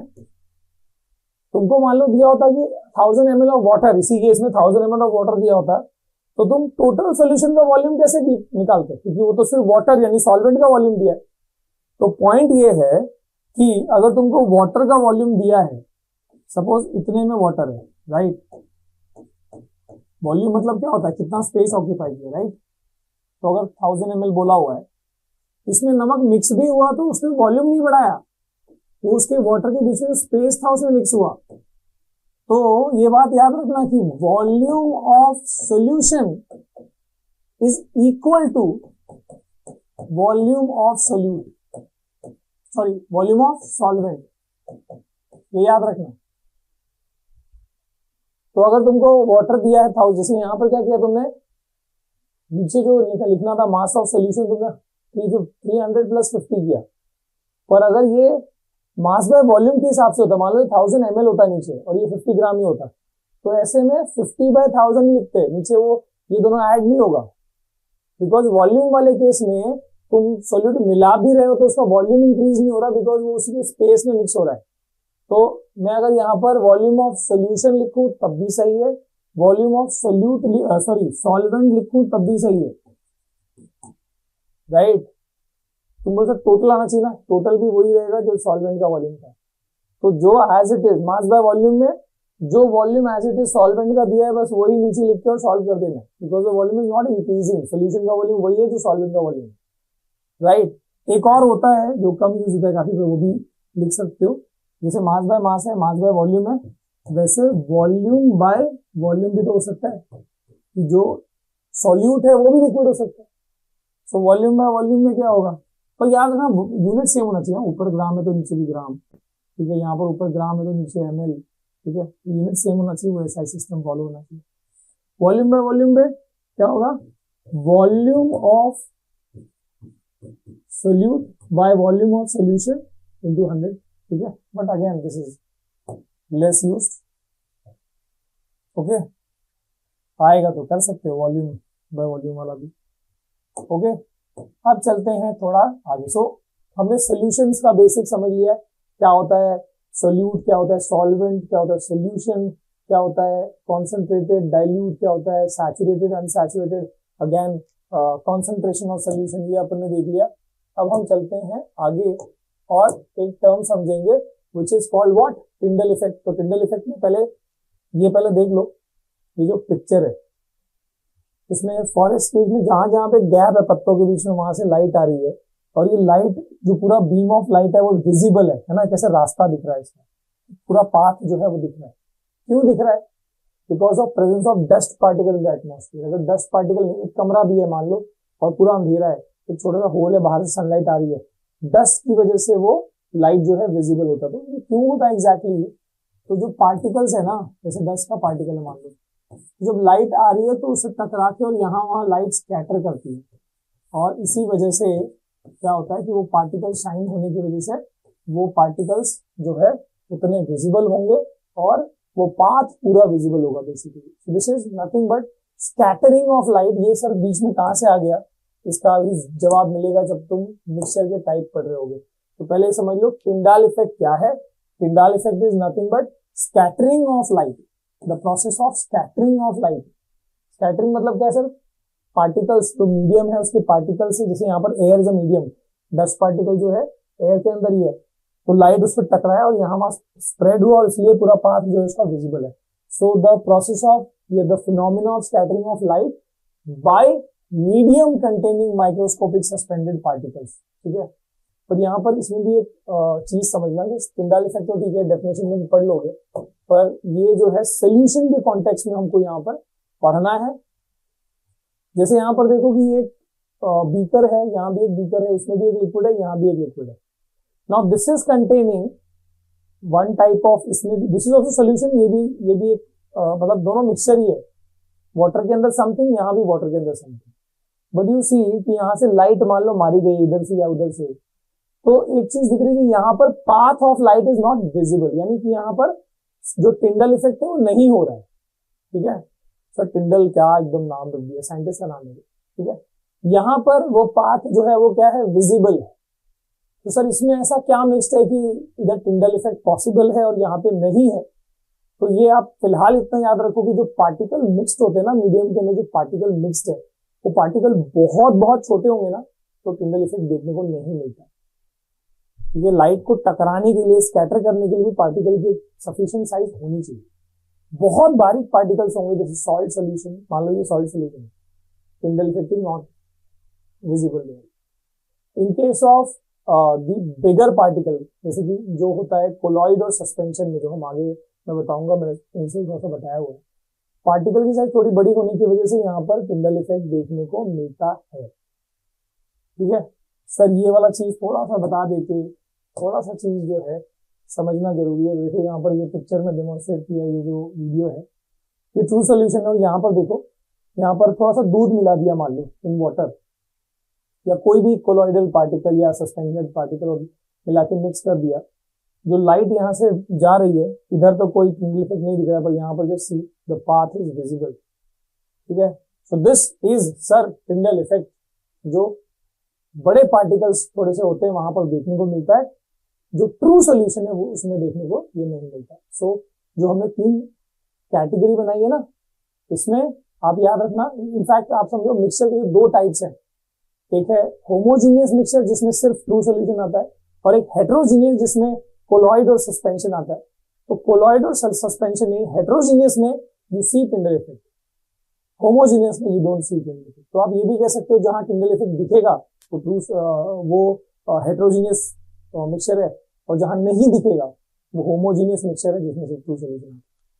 राइट सर, इसको अपन देखो लगभग ऐसे, टिंडल इफेक्ट कहाँ पॉसिबल है, कहाँ पाथ विजिबल है, देखो कोलॉइड में देखने को मिल रहा है। ठीक है, टिंडल इफेक्ट जो है कोलॉइड में देखने को मिल रहा है, सस्पेंशन में देखने को मिल रहा है।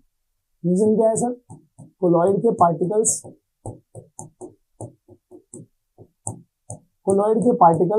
आर, कोलॉइड और सस्पेंशन के particles are bigger compare to true solution. True solution में पार्टिकल्स की साइज इतनी छोटी है कि स्कैटरिंग ऑफ लाइट भी नहीं हो पाती, टिंडल इफेक्ट भी नहीं देखने को मिलता। राइट, तो ये चीज क्लियर है। अब इसी के हिसाब से अब आप फिलहाल तो इतना दिमाग में फिट हो गया, मैंने बताया था कि यहाँ पर ज्यादा अपन ट्रू सोल्यूशन प्योर सब्सटेंस की बात नहीं करेंगे, सो एलिमेंट कंपाउंड की बात अब नहीं होगी। अब थोड़ा सा हम जो डिस्कस करेंगे वो इसी मिक्सचर के ये जो 3 ग्रुप है, true solution, colloidal solution, suspension, इसकी हम बात करेंगे, इनकी डिफरेंसेस देखेंगे। This is again very very very important, याद रखना। ठीक है, फिलहाल इतना पता है सर, पार्टिकल यहाँ बहुत छोटे हैं, यहाँ मीडियम साइज है, यहाँ पर बड़े पार्टिकल्स हैं, यहाँ पर इतने छोटे कि टिंडल इफेक्ट नहीं देखने को मिल रहा है, यहाँ पर पार्टिकल थोड़े बड़े हैं जिससे देखने को मिलता है, उधर ऑफ कोर्स देखने को। सो impure substance made up of 2 or more type of element or compound mixed physically with each other। Mixture के 2 कैटेगरी, होमोजीनियस जिसमें सिंगल फेज विजिबल, हेट्रोजीनियस जहां पर 2 or more phases are visible। ठीक है, यहाँ पर ट्रू सोल्यूशन आता है, यहाँ पर इसके 2 कैटेगरीज हैं, कोलॉइड्स और या कोलॉइडल सोल्यूशन और सस्पेंशन। तो अब एक चीज और मैं बताना चाहूंगा कि जैसे ट्रू सोल्यूशन किससे बना है, when solute is mixed in what, solvent. जब सोल्यूट सॉल्वेंट में मिक्स्ड है तो ट्रू सोल्यूशन बना है ना, सॉल्वेंट के अंदर सोल्यूट मिला है तो ट्रू सोल्यूशन बना। वैसे यहां पर भी किसी ना चीज मतलब कोई ना कोई दूसरे में मिक्स्ड है। तो जैसे इधर सोल्यूट है, वैसे कोलॉइड में क्या है, इसको बोलते हैं डिस्पर्स्ड फेज। तो डिस्पर्स्ड फेज को मिक्स किया है, किसमें मिक्स किया है सर, कौन सा मीडियम है, उसको बोलते हैं डिस्पर्जन मीडियम या डिस्पर्जन मीडियम।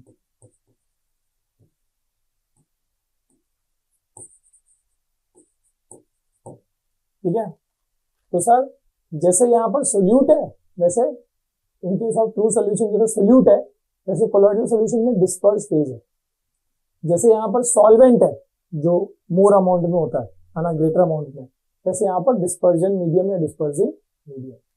ठीक है, और इसमें सर क्या बोलते हैं, इसमें मतलब मीडियम को तो मीडियम ही बोलते हैं नॉर्मली, और जो चीज मिलाई गई है उसको तुम ऐसे ही सस्पेंडेड पार्टिकल बोल सकते हो, नॉट दैट रेलेवेंट। ठीक है, और ये बहुत बहुत इंपॉर्टेंट है याद रखना कि डिस्पर्स्ड फेज मतलब just like solute.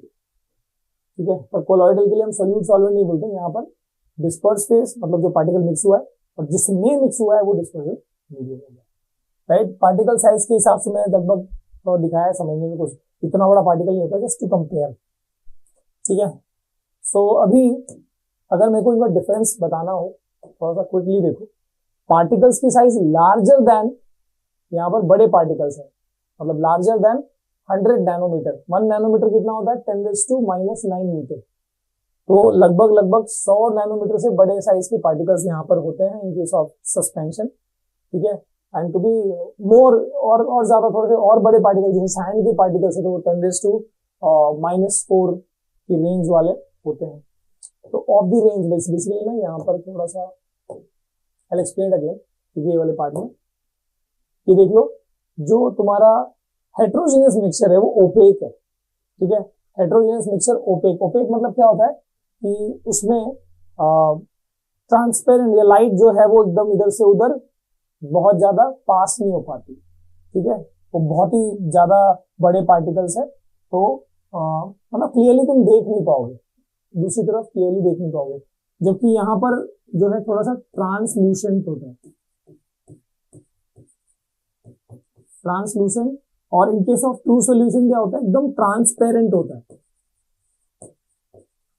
Now what do you mean by transparent, जो एकदम क्लियरली आर पार दिख रहा है, जैसे कांच हो गया है ना, ग्लास हो गया, उससे एकदम आर पार दिखता है, तो दैट इज ट्रांसपेरेंट। पर तुमने ऐसे कई विंडो ग्लासेस देखे होंगे जो स्लाइडिंग ग्लासेस होते हैं, उसमें वो थोड़ा ऐसा व्हाइटिश सा ऐसा स्पॉट किया था जिसकी वजह से वो धुंधला धुंधला दिखता है उसकी अगली साइड में। तो अगर धुंधला धुंधला दिखता है, नॉट दैट क्लियर, एकदम ओपेक भी नहीं है एकदम ट्रांसपेरेंट नहीं है, बीच वाला, तो उसको हम क्या बोलते हैं, ट्रांसलूसेंट। है ना, ऐसे कांच पे ऐसे फिल्म ऑफिस में दिखा होगा, ऐसे फिल्म लगाई हुई जिससे ये सिर्फ शेडो टाइप दिखेगा, दैट इज नॉट एकदम क्लियर। ठीक है, तो इधर एकदम से ओपेक है, बिल्कुल भी मतलब लगभग रिफ्लेक्ट करने वाली चीज है। इधर जो मीडियम है वो ट्रांसलूसेंट दिखेगा, यहाँ पे ट्रांसपेरेंट दिखेगा। पार्टिकल साइज यहाँ पर 10⁻⁹ मीटर के रेंज के होते हैं, इवन लेस देन नैनोमीटर, है ना। तो 1 नैनोमीटर की साइज का पार्टिकल होता है, बहुत छोटा पार्टिकल हो गया। ठीक है, 10⁻⁹ वेरी वेरी स्मॉल। तो even less than particle size is less than nanometer, particle size is less than nanometer. यहाँ पर थोड़े बड़े हैं, 10⁻⁹ मीटर या नैनोमीटर से लेके 10⁻⁷ मीटर तक की रेंज के होते हैं। ठीक है, जो अब देखो यहाँ पर जो एवरेज जो होता है ना साइज नॉर्मली वो 10⁻⁴ या उससे बड़े होते हैं, इसलिए नॉर्मली ये फिल्ट्रेशन से बाहर आ जाते हैं। ठीक है, तो 10⁻⁴ से लेके 10⁻⁷ ये आप समझ सकते हो, मेजोरिटी 10⁻⁴ के आसपास में। ठीक है, whereas particle can be separated by filtration, यहाँ पर पार्टिकल जो है can be separated by filtration process। Okay, particle बड़े साइज के फिल्टर पेपर से में अटकेंगे, जबकि इधर पे फिल्ट्रेशन जो है इन case of colloid not possible, in case of true solution तो ऑफ कोर्स नॉट पॉसिबल। मतलब ये पार्टिकल इतने बड़े हैं कि अगर तुमने ये सस्पेंडेड जैसे सैंड प्लस वाटर लिया, फिल्टर पेपर लिया, तो उसमें से अगर पास किया तो वाटर जो है निकल जाएगा, सैंड अटक जाएगा, बिकॉज पार्टिकल्स आर बिगर। यहाँ पर पार्टिकल इनसे छोटे हैं, पर अगर मैं फिल्टर पेपर के पोर्स की बात करूं तो उसमें से पास हो सकते हैं। सो इसके लिए फिल्ट्रेशन में इनको तुम अलग नहीं कर पाओगे। फॉर एग्जाम्पल मिल्क लिया तो मिल्क को तुम फिल्टर पेपर में पास करो, ऐसा नहीं कि ऊपर व्हाइट रह जाएगा और नीचे से पानी निकलेगा, तो वोंट हैपन, राइट। ऐसे होता है मटमैला पानी जो होता है एकदम फाइन पार्टिकल सैंड जो मड के, तो फिल्टर पेपर में से पूरे सेपरेट नहीं हो पाएंगे पूरी तरह से। एंड इसमें तो पॉसिबल ही नहीं, सॉल्ट सोल्यूशन ले लिया तो बहुत ही छोटे पार्टिकल्स, ठीक है। और एक चीज हमने क्या बोली है, तो टिंडाल इफेक्ट है, ठीक है, स्कैटरिंग ऑफ लाइट वो इधर पॉसिबल है, ठीक है। इन केस ऑफ कोलॉइडल सोल्यूशन भी हमने क्या बोला, पार्टिकल इतने सफिशिएंट साइज के भी टिंडाल इफेक्ट करते हैं, है ना, they show Tyndall effect, whereas homogeneous जो तुम्हारा ट्रू सोल्यूशन है they do not show Tyndall effect. तो ये तुम्हारा जो डिस्टिंग्विश बिटवीन है वो तुम्हारा रेडी हो गया। एंड अगेन जैसे मैंने बोला कि ये भी बहुत बहुत इंपॉर्टेंट है, ठीक है। एक बात और बता दूं कि जो सस्पेंशन वाला है ना, इसमें पार्टिकल साइज को लेके ये तुम्हारे जो स्कूल टीचर बताएं उसी हिसाब से साइज लिखना, क्योंकि यहाँ पर बहुत डिफरेंट आंसर्स टीचर्स करते हैं, ठीक है। Okay, moving ahead. अब यहाँ पर अगर हम बात करें एग्जांपल, तो जैसे chalk plus chalk powder, chalk का पाउडर पानी मिलाया, या सैंड प्लस वाटर, ये तुम्हारा सस्पेंशन में आएगा। इसमें मैंने बताया इसमें मिल्क आ सकता है, ठीक है, इसमें मडी वाटर आ सकता है, इसमें और भी एग्जांपल आएंगे जो मैं टाइप्स ऑफ कोलॉइड्स में बताऊंगा। यहाँ पर तुम्हारा ट्रू सोल्यूशन में कॉपर सल्फेट सोल्यूशन हो गया, शुगर सोल्यूशन हो गया, सॉल्ट सोल्यूशन हो गया, ठीक है। तो ये तुम्हारा ट्रू सोल्यूशन में आता जाएगा, ठीक है। Let us see the types of colloids. Types of colloids के लिए ना क्या है कि मैं तुमको ना कुछ पहले हिंट बताता हूँ, क्योंकि ये वो इस चैप्टर को बहुत आसान बना दिया है। मैं आपको अगर बता दूं, पहले जो है इस चैप्टर में सेपरेशन प्रोसेस पूरा इंडिविजुअली था, जिसको आसान तो वो भी था, और उसमें थोड़ा सा फ्रैक्शनल डिस्टिलेशन, क्रोमैटोग्राफी, कहीं कहीं पे बच्चे जो है थोड़ा सा कंफ्यूज होते थे, तो उसको बहुत आसान बना दिया गया उसको हटा के। बट ये हिस्से को अगर तुमने समझ लिया फिलहाल के लिए जो तुम्हारा सिलेबस है, इट इज लाइक अब तक अगर जो चीजें थी वो तो बहुत फ्लो में हो गई, पर ये भी इजी है। इसका ट्रिक है, ये टाइप्स ऑफ कोलॉइड्स में जो 8 टाइप्स उनको याद रखना है, उसकी ट्रिक है, तो मैं बताने जा रहा हूँ, ध्यान से देखना। एंड बहुत बहुत बहुत इजी हो जाएगा इसमें, ठीक है। मैंने कुछ ट्रिक बनाई है। सो और ये किसी बुक में मिलेगा। गैस, ये गैस याद रखो। देखो तुमने जो ट्रू सोल्यूशन या सोल्यूशन अब तक जो तुमने पढ़ा, उसमें क्या समझा कि सर कुछ तो पानी जैसा लिक्विड रहेगा, और उसमें अपन कुछ तो, चाहे उसमें हम नमक मिलाएंगे या शक्कर मिलाएंगे, कुछ ना कुछ सॉलिड मिलाएंगे। तो तुम्हारे दिमाग में यही है कि सर हमेशा लिक्विड में सॉलिड मिल सकता है और कुछ नहीं, तो ऐसा नहीं है। गैस में गैस भी मिक्स, गैस में तो गैस होता ही है। मान लो सॉलिड में भी लिक्विड मिलाया जा सकता है, लिक्विड में गैस भी मिलाया जा सकता है, ठीक है, सॉलिड में सॉलिड भी मिलाया जा सकता है। तो ऐसे करके बहुत सारे टाइप के 8 टाइप के कोलॉइड जो है, ठीक है, अपने को है, और वो ध्यान से पढ़ना है। क्या क्या नाम हो सकते हैं वो आप देखो, ठीक है। अब गैस एज मीडियम अगर प्रेजेंट है, ये कोलॉइड्स का बात कर रहा हूं मैं, ट्रू सोल्यूशन सस्पेंशन की बात नहीं हो, जस्ट अभी उसे भूल जाओ, फिलहाल कोलॉइड्स पे फोकस करना। तो कोलॉइड्स में क्या क्या नाम आते हैं मैं आपको ना यहाँ पर लिख देता हूँ। एक होता है एरोजॉल, ठीक है, एक होता है फोम, ये सब टाइप्स ऑफ कोलॉइड्स हैं। फोम हो गया, इसके बाद और होता है सॉल, और होता है सॉलिड सॉल, ठीक है, सब टाइप्स ऑफ कोलॉइड्स है। सर कैसे याद होंगे, एग्जांपल्स कैसे मतलब कैसे ध्यान में आएंगे, सब बताऊंगा मैं। सॉलिड सॉल, एक होता है इमल्शन, और एक होता है तुम्हारा जेल। बस इतना ही तो है सर, ठीक है। और ये कैसे याद होगा? एरोजॉल किसको बोलते हैं, मतलब कौन से वाले कोलॉइड की कैटेगरी को हम एरोजॉल बोलते हैं? तो ये देखिए, मैंने बताया था कि कोलॉइड में क्या होता है, एक मीडियम होता है जिसको हम डिस्पर्सिंग मीडियम बोलते हैं, और एक वो चीज होती है जो मिलाया जाता है जिसको हम डिस्पर्स फेज बोलते हैं, राइट। तो अगर तुम्हारा मीडियम, याद रखना, अगर तुम्हारा मीडियम गैस है, मतलब जिसमें मिलाया जा रहा है वो चीज गैस है, तो ऐसे वाली कैटेगरी को, इसमें 2 आएगा, या तो लिक्विड को गैस में मिलाया या तो सॉलिड को गैस में मिलाया, आगे मैं एग्जांपल दूंगा, एकदम क्लियर होगा, ठीक है। तो अगर तुम्हारा मीडियम इज गैस, तो ऐसे केस में देखो, गैस से याद रखो टर्म एयर, और एयर से बना एरोजॉल। तो चाहे लिक्विड मिक्स्ड इन गैस है तब भी उसको एरोजॉल बोलते हैं, चाहे सॉलिड मिक्स्ड इन गैस है तब भी उसको एरोजॉल बोलते हैं। फॉर एग्जाम्पल, अरे वो क्या, वो परफ्यूम आता है ना, उस पानी का ड्रॉपलेट्स निकलता है, या फिर हांची करते हैं तो लिक्विड का ड्रॉपलेट्स निकला ना, ठीक है, तो क्या बन गया, एरोजॉल। सॉलिड मिक्स्ड इन गैस में सब धुआं होता ना, स्मोक, ऑटोमोबाइल से, गाड़ी से निकलने होती है, दैट इज ऑल। तो एरोजॉल मतलब whenever gas is a medium you call it as aerosol, याद रखना।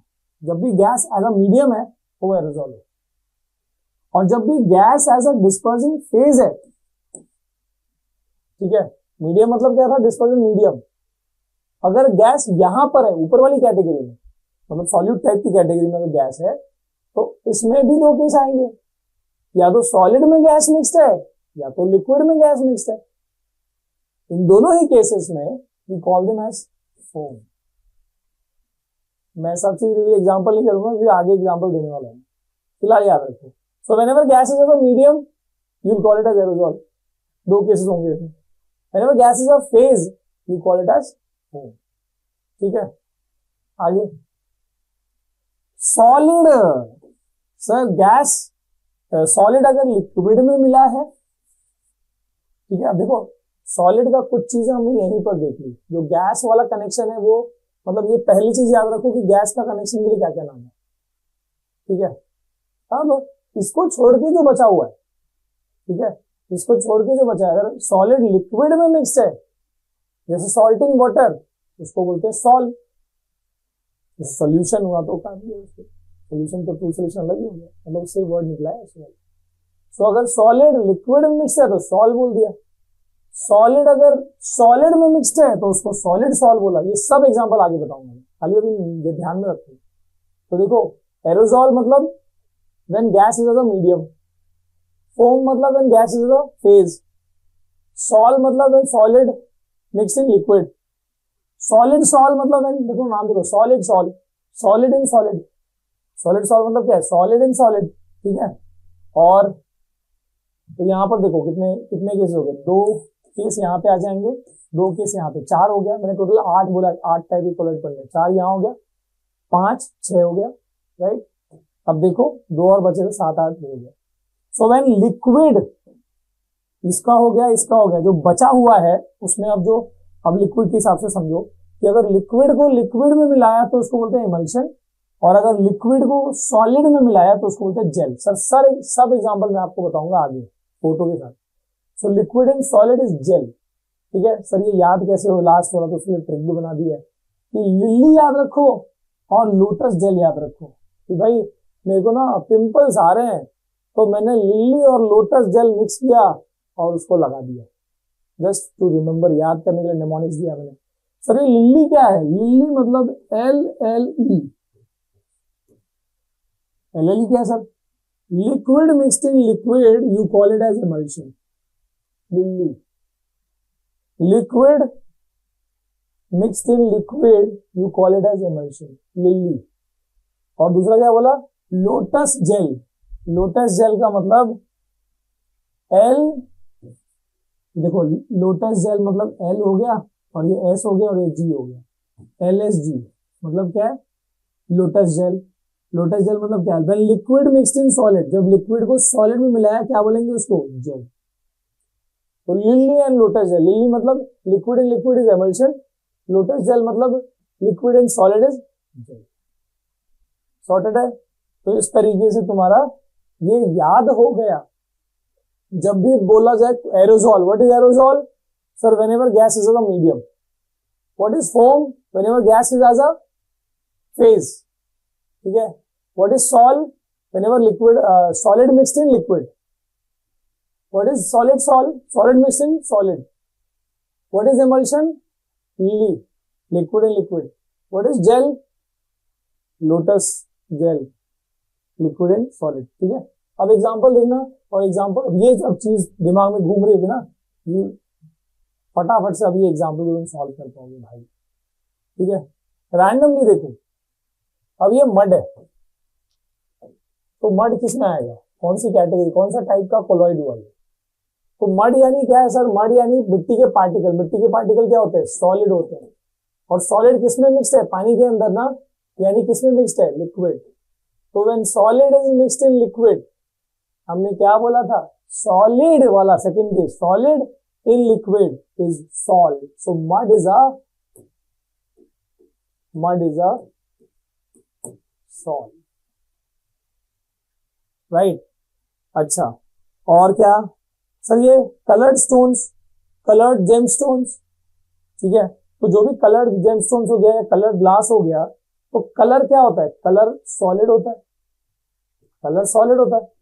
और सॉलिड को किसमें मिलाया है, सॉलिड में। तो जब सॉलिड को सॉलिड में मिलाया, हमने क्या बोला, इसको नाम क्या दिया, सॉलिड सॉल्ट, राइट। अब ये देखो, ये कुछ फोम सा नहीं लग रहा है, स्पंज। तो ये स्पंज क्या है भाई, इसके अंदर क्या, हवा ही तो कैद है। तो मतलब जब हमने गैस को सॉलिड में मिलाया, गैस को जब सॉलिड में जगह जगह भर दिया, तो वो क्या बन गया, वो बन गया foam. So this is a foam, this category is called foam. इसलिए तो स्पंज को फोम बोलते हैं, राइट। खाली समझते जाओ। अब देखो, ये मिल्क है, मिल्क में आप याद रखना कि मिल्क जो होता है ना, उसमें जो भी मतलब मैंने बताया था, पानी के अंदर मिल्क शुगर है, मिल्क फैट है, मिल्क प्रोटीन है। ये milk sugar, milk fat, milk protein भी लिक्विड ही होता है। तो याद रखना, milk is nothing but liquid mixed in liquid. तो जब लिक्विड मिक्स्ड इन लिक्विड है तो लिली, और लिली मतलब क्या, ये बना एमल्शन। तुमने ट्रैक्टर इमल्शन हो, पेंट के एडमिशन होगा, ट्रैक्टर इमल्शन, तो पेंट भी कैसा होना, लिक्विड इन लिक्विड से, ठीक है। और सर ये शेविंग फोम, अच्छा सर इसको भी तो फोम बोलते हैं, शेविंग क्रीम में जब हम मिक्स करते हैं तो क्या होता है, वो भी तो फोम बनता है। था तो वो लिक्विड ही, वो क्रीम मतलब क्या था, वो लिक्विड था, उसके अंदर हवा जो है भर गई तो फोम बन गया। तो ये क्या है, गैस कहां पर मिक्स्ड है, लिक्विड में। फोम में क्या है, गैस मिक्स्ड इन लिक्विड, है ना। तो gas as a phase use हुआ। जब भी गैस किसी चीज में मिक्स्ड है, हमने क्या नाम दिया उसको, फोम। तो ये दो टाइप के कोलॉइड्स को सेम नाम मिला है। चाहे गैस लिक्विड मिक्स हो तब भी फोम बोलेंगे, और गैस अगर सॉलिड मिक्स है तब भी फोम बोलेंगे, ठीक है। ये भी हो गया, ये भी हो गया, ये भी हो गया, अभी ये तीन बचे। दिस इज जेली, अरे नाम से ही जेल आ गया इसमें तो। So what is that, gel कब बना, लोटस जेल। मतलब लिक्विड को जब हमने सॉलिड में मिलाया, तो ये है असल में सॉलिड, इसमें लिक्विड भरा गया। सर कैसे पता लगेगा, धूप में रखोगे सारा लिक्विड निकल जाएगा और वो सॉलिड बच जाएगा उसमें, ठीक है। तो ये क्या है, लिक्विड को सॉलिड में मिलाया गया है, और जब लिक्विड को सॉलिड में मिलाया जाता है उसको हम क्या बोलते हैं, जेल, है ना, लोटस जेल। ये भी हो गया। ये देख लो, चाहे क्लाउड हो, चाहे फॉग हो, चाहे मिस्ट हो, तो ये क्लाउड, फॉग, मिस्ट, ये सब क्या है, ये पानी तो है, पानी के ड्रॉप्स ही तो है, ड्यू ड्रॉप्स ही तो है जो हवा में है। हवा क्या है, तो लिक्विड इन गैस। मैंने बताया जब गैस एज अ मीडियम हो, क्या बोलते हैं उसको, aerosol. So this is aerosol, ठीक है। यहां पर देखो, अब ये स्मोक भी क्या है तो गैस, उसमें उस गैस में क्या भर गया, सॉलिड के पार्टिकल, कार्बन के पार्टिकल। सो यहां पर भी गैस अगर मीडियम है, उसमें क्या है, सॉलिड के पार्टिकल जगह जगह भर गया। वो तो जो स्मोक हो गया, गाड़ियों से निकलता हुआ धुआं हो गया, दैट इज ऑल। जब भी मीडियम गैस है तो उसको क्या कहते हैं, एरोजॉल, ठीक है। ध्यान में रखते जाओ भाई, सोचना है, समझना है। Okay, now you have this, थोड़ा ध्यान से देखना। मतलब हमने 1 2 3 4 5 6 7 8 आठों कैटेगरी देखी हमने। कुछ और एग्जांपल, जैसे ये क्या है, this is your butter.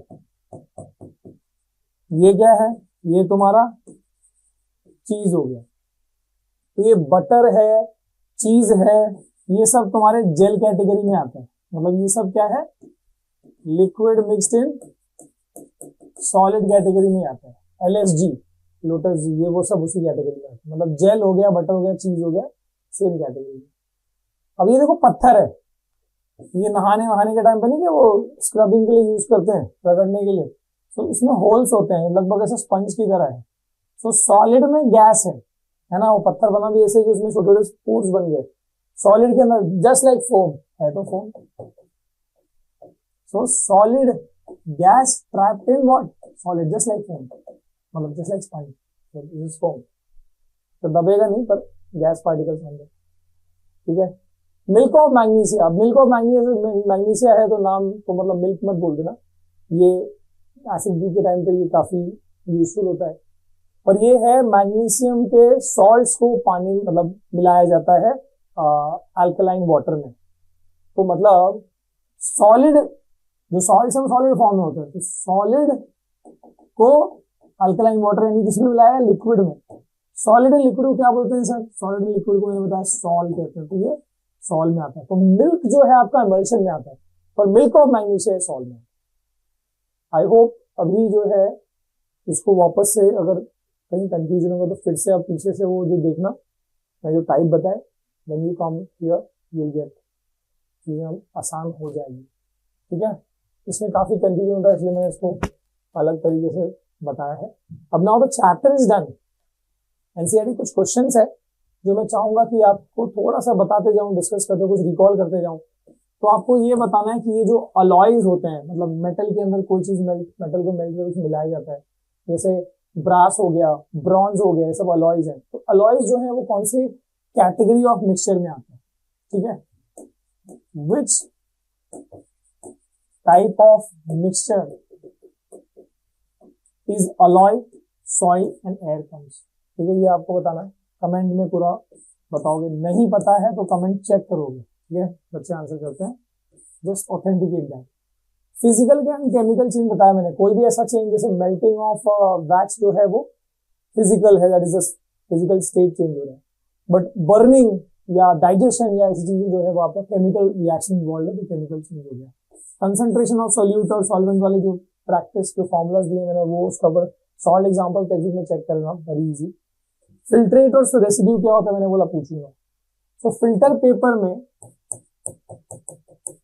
Paper में कोई भी चीज जो फिल्टर हो सकती है, जैसे सैंड्रस वाटर, तो ऊपर जो पार्टिकल बच गए वो क्या होता है, उसको हम बोलते हैं रेसिड्यू, और जो नीचे से जो पास होके आ गया उसको हम बोलते हैं फिल्टरेट, राइट। इसके बाद what do you how would you confirm that colourless liquid given is to you is a pure water. ये भी टेक्स्ट बुक का क्वेश्चन है एक्सरसाइज में।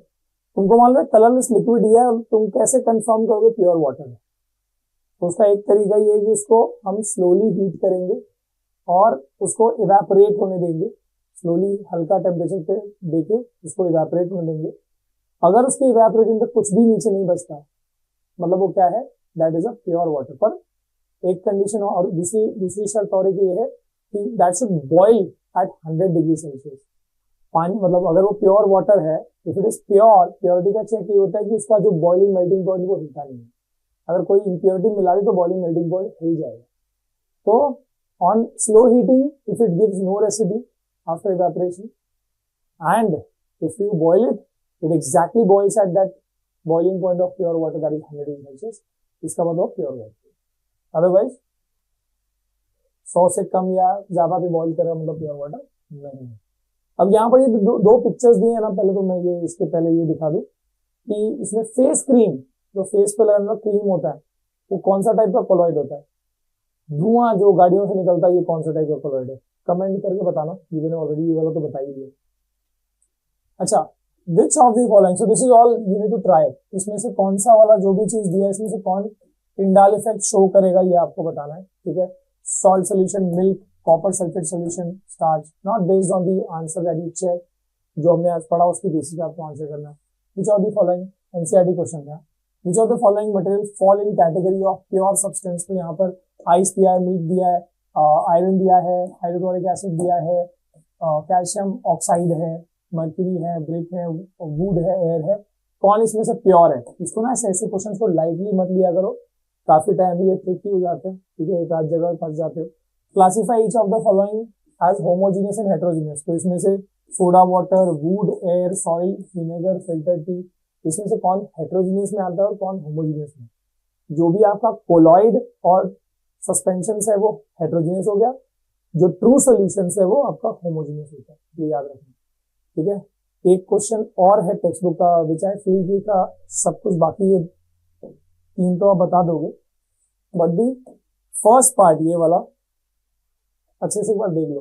प्रज्ञा tested the solubility of 3 different substances, तो यहाँ पर 3 सब्सटेंसेस दिए हैं, इनफैक्ट 4 दिए हैं, potassium nitrate, sodium chloride, potassium chloride, ammonium chloride. तो यहाँ पर उन सबका सॉल्युबिलिटी दिया है अलग अलग टेम्परेचर पे, मतलब 283 केल्विन पे उसका सॉल्युबिलिटी पोटेशियम नाइट्रेट का है 21, 283 पे सोडियम क्लोराइड का है 36, ठीक है।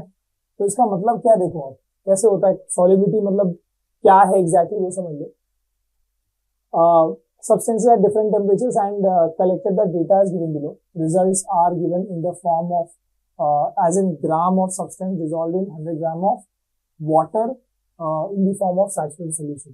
मतलब क्या, 100 ग्राम पानी में, 100 ग्राम पानी में जो भी पर्टिकुलर टेम्परेचर है उसमें कितना ग्राम ऑफ वो चीज मिक्स हो सकती है। जैसे यहाँ पर देखो, तो जैसे अगर मैं बात करूं, मैं इस टेम्परेचर की बात करूं 283 केल्विन टेम्परेचर पे अगर मैं 100 ग्राम वाटर में पोटेशियम नाइट्रेट मिलाना चाहूँ तो सिर्फ मैं 21 ग्राम पोटेशियम नाइट्रेट इस टेम्परेचर पे मिला पाऊंगा, उससे ज्यादा अगर मिलाऊंगा तो मिक्स नहीं होगा। सो that is the solubility of potassium nitrate at this temperature, ठीक है। लेकिन अगर मैंने टेम्परेचर बढ़ाया 10 डिग्री और मान लो 293 पे मैं चेक कर रहा हूँ, तो मैं कितना ग्राम मिला पाऊंगा इन 100 ग्राम of water potassium nitrate? So it will be 32 and so on ऐसे। तो अगर मैं जानना चाहता हूँ कि what is this 55, so it is कि अमोनियम क्लोराइड एट 333 केल्विन अगर मैं मिला रहा हूँ 100 ग्राम ऑफ वाटर में, तो कितना अमोनियम क्लोराइड मिल सकता है, डिजॉल्व हो सकता है 55 gram of ammonium chloride 100 gram of water में मिक्स हो सकता है एट दिस टेम्परेचर। क्वेश्चन क्या दिया है, पहला और देखो, what mass of potassium nitrate would be needed to produce a saturated solution of potassium nitrate in 50 gram of water at 313 Kelvin. 313 Kelvin का ये वाला है, ध्यान से देखना। सो 313 केल्विन में पोटेशियम इसका दिया है पोटेशियम नाइट्रेट का, तो पहले वाले का, तो इनका कॉम्बिनेशन देख लो, मतलब ये है। इसका मतलब क्या है कि अगर मैं पोटेशियम नाइट्रेट को इस टेम्परेचर में पानी मिलाना चाहूँ 100 ग्राम वाटर में, तो 100 ग्राम पानी में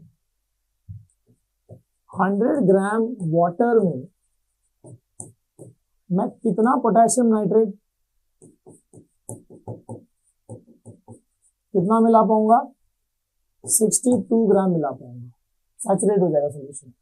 यहां पर बोला कि अगर तुमको 50 ग्राम पानी दिया है, एकदम हाफ कर दिया, तो अगर 50 ग्राम पानी है at the same temperature that is 313 जो वहां था वही है, एट द सेम टेम्परेचर पानी आधा कर दिया तो ये भी आधा मिक्स होगा, तो 62 का आधा कितना हो जाएगा? 31 ग्राम ऑफ पोटेशियम नाइट्रेट ही सिर्फ मिक्स हो पाएगा, ठीक है। दूसरा क्वेश्चन क्या दिया देखो, Pragya makes a saturated solution of potassium chloride in water at 353 Kelvin and leaves the solution to cool at room temperature. What would she observe after solution cools? तो अगर हीट करके तुमने कोई चीज एक्स्ट्रा मिला दी है, अगर टेम्परेचर कम होगा तो फिर जो एक्स्ट्रा चीज मिली थी वो वापस से क्या हो जाएगी? वापस से सोल्यूशन के अंदर यू विल सी कि दैट सॉलिडिफाइज, है ना, जो एक्स्ट्रा मिक्स हुआ था वापस से it will come back in that solution and you look that residue, ठीक है। इसके बाद और क्या दिया? थर्ड क्वेश्चन क्या? Find the solubility of each of the salt at 293 Kelvin. तो हर सॉल्ट का लिख दो 293 केल्विन पे, यानी पोटेशियम नाइट्रेट का 32 ग्राम 32, ठीक है, सोडियम क्लोराइड का 36, है ना। इस टेम्परेचर पे जो भी है हर एक का ये नंबर लिख दो। और लास्ट में what is the effect of change of temperature on the solubility of salt. तो basically if you increase the temperature the solubility also increases. जैसे जैसे टेम्परेचर बढ़ रहा है जस्ट सी ज्यादा ज्यादा तुम सोल्यूट मिला पा रहे हो, ठीक है। और इसके साथ साथ आई विल ऑल्सो लाइक कि आप ये चीज देखो, मैंने बताया था कि सेपरेशन प्रोसेस जो है वो एलिमिनेट हुआ है। कुछ बेसिक आपको क्वेश्चन नंबर 1 के फॉर्म में एक्सरसाइज में दिया है, थोड़ा सा मैं बताना चाहूंगा। तो हालांकि जितने भी यहाँ पर दिए हैं सबके सब जो है मिक्सचर्स हैं, इम्प्योर सब्सटेंस है। अब यहाँ पे वही बोला है कि कैसे आप सेपरेट कर पाओगे, कौन सी टेक्निक लगाओगे। तो sodium chloride mixed in water, नमक को अगर पानी मिला है तो मैंने बताया था कि इसको नमक कैसे अलग कर सकते हो, सेपरेट कैसे कर सकते हो। ये सब में फिजिकल प्रोसेस ही लगेगा, but how you do that. तो वाटर को हम हीट करके ये कर सकते हैं, और बेसिकली इस प्रोसेस को इवेपोरेशन कहते हैं। तो अगर हम इवेपोरेशन करें तो वाटर जो है इवेपोरेट हो जाएगा, सॉल्ट नीचे बच जाएगा। तो इवेपोरेशन कर सकते हैं, ठीक है। इसके बाद ammonium chloride which is a sublimatory substance, अगर वो मिक्स्ड है नमक के अंदर सोडियम क्लोराइड में विच इज नॉन सब्लिमेटरी, तो हम कैसे अलग कर पाएंगे। हीट करो, सब्लिमेशन प्रोसेस करो, अमोनियम क्लोराइड जो है वो ऊपर चला जाएगा, जमा हो जाएगा वो उल्टे फनल में, है ना, एंड सॉल्ट जो है नीचे रह जाएगा। तो यहाँ पे जो प्रोसेस करेंगे हालांकि है वो हीट ही, और you call it as sublimation, क्योंकि एक सब्लिमेटरी है और दूसरा चीज जो है नॉन सब्लिमेटरी। ये डिफरेंस देखना होता है बेसिकली, फिर यू नो कि भाई क्या फिजिकल प्रोसेस यूज करना पड़ेगा। Small pieces of metal in the engine oil, तो अगर मेटल के छोटे छोटे टुकड़े हैं किसी इंजन ऑयल के अंदर, फिल्टर कर दो, ठीक है। तो यहाँ पर क्या करेंगे, फिल्ट्रेशन कर देंगे हम। मेटल जो है वो रेसिड्यू की तरफ बच जाएगा, ऑयल जो है वो फिल्ट्रेट की तरफ निकल जाएगा। Different pigments from the extract of flower, different pigments, colour pigments, अगर फ्लावर का पेटल जो है उसका जो कलरफुल पेटल होता है उसको अगर उसके अंदर कौन से असल में कलर के इंग्रेडिएंट्स है वो पता करना है। तो जब भी कलर तुमको डिटेक्ट करना है ना, तो एक प्रोसेस होता है जस्ट, ठीक है, सिलेबस से निकाल दिया, डोंट गो दैट डीप। तो कलर के लिए एक वर्ड याद रखो, क्रोमा, या जब भी क्रोमो होगा ना तो मतलब कलर का, क्रोमोसोम कलर। तो यहाँ पर जो प्रोसेस यूज किया जाता है that is chromatography. But if you want to study that तो पिछली वीडियोस में देख लो, यू विल गेट डिटेल में बताया गया कैसे कर सकते हैं। कलर को अगर हमको डिटेक्ट करना है डाई में से या फिर कहीं से भी, तो हम we use the process chromatography.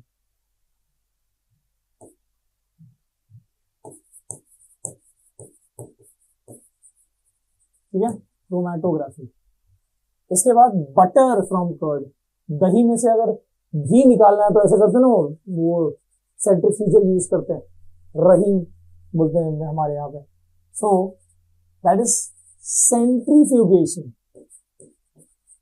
In fact blood के अलग अलग कंपोनेंट्स को भी इसी प्रोसेस से अलग करते हैं, सेंट्रीफ्यूज मशीन के अंदर रखते हैं, फिर उसका ब्लड जो आरबीसी, डब्ल्यूबीसी, प्लाज्मा अलग करते हैं, ठीक है, सेंट्रीफ्यूगेशन। ऑयल इन वाटर, देखो ऑयल और वाटर लेंगे तो क्या होगा, मान लो तुमने ऐसे रखा है तो नीचे जो है वाटर रह जाता है और ऊपर जो है ऑयल रहता है। तो अगर मैं ऐसा सेपरेटिंग फनल यूज करूं, ठीक है,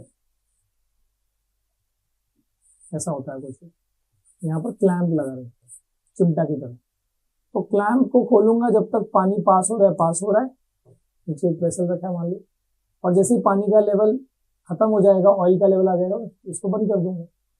तो इस डिवाइस को बोलते हैं सेपरेटिंग फनल, ठीक है। तो ये फनल है, नीचे जो डेंसर लिक्विड है वो आ गया, तो मैंने क्लैंप चिमटा लगा दिया, ऑयल ऊपर रह गया, नीचे आ गया। Separating funnel, using separating funnel, है ना। दो इमिसिबल लिक्विड जो मिक्स नहीं होते, वो लिक्विड का डेंसिटी की वजह से वो अलग अलग रहते हैं, ठीक है। टी लीव्स इन वाटर, आया टी मतलब चाय बनाया, चाय पत्ती को अलग कैसे करते हैं भाई, वो होता है ना छन्नी, व्हाट इज दैट, फिल्ट्रेशन। तो again that is filtration. Iron pins in sand, sand जो है वो नॉन मैग्नेटिक है, आयरन पिन जो है मैग्नेटिक है। So how you do that, magnet लेके ऊपर लाया, सब आयरन चिपक गया। सो that is called magnetic separation. क्या प्रोसेस है वो, मैग्नेटिक सेपरेशन। सब फिजिकल प्रोसेस, कहीं तो मैं रिएक्शन नहीं कर रहे, ठीक है, मिक्सचर के कंपोनेंट्स को अलग करने के लिए फिजिकल प्रोसेस से काम चल जाता है, वही देख रहे हैं अपन। व्हीट ग्रेन्स फ्रॉम हस्क, तो जो गेहूं का छिलका, जब गेहूं निकलता है खेत में से तो उसका उसमें उसका छिलका भी रहता है, जब मतलब when you do threshing process तो उसके बाद गेहूं है उसके ऊपर छिलका भी है, उसका हस्क भी है, तो कैसे उसको अलग करते हैं, वो सूप ले करते हैं ना, हवा से वो डस्ट जो हस्क जो उड़ जाता है, so that is called winnowing, है ना, winnowing again a physical process. और fine mud particles suspended in water, तो I want you to find this, ठीक है, पानी के अंदर पतले पतले मतलब एकदम बारीक मिट्टी के पार्टिकल मिक्स है, तो कैसे अलग करोगे, ठीक है, तो ये अपन आपको कमेंट में बताना है। और इसी के साथ आज के समाचार हुए समाप्त। See you in the next session, ठीक है, और अगली वीडियो कौन सी रिक्वायर्ड है कमेंट करके बताओ। और भाई 9th को लाइटली बिल्कुल नहीं लेना, क्योंकि यही बेस 10th में जरूरी था। तो मिलते हैं नेक्स्ट वीडियो में, टिल देन बाय बाय, पढ़ाई करते रहो, ऑल द बेस्ट।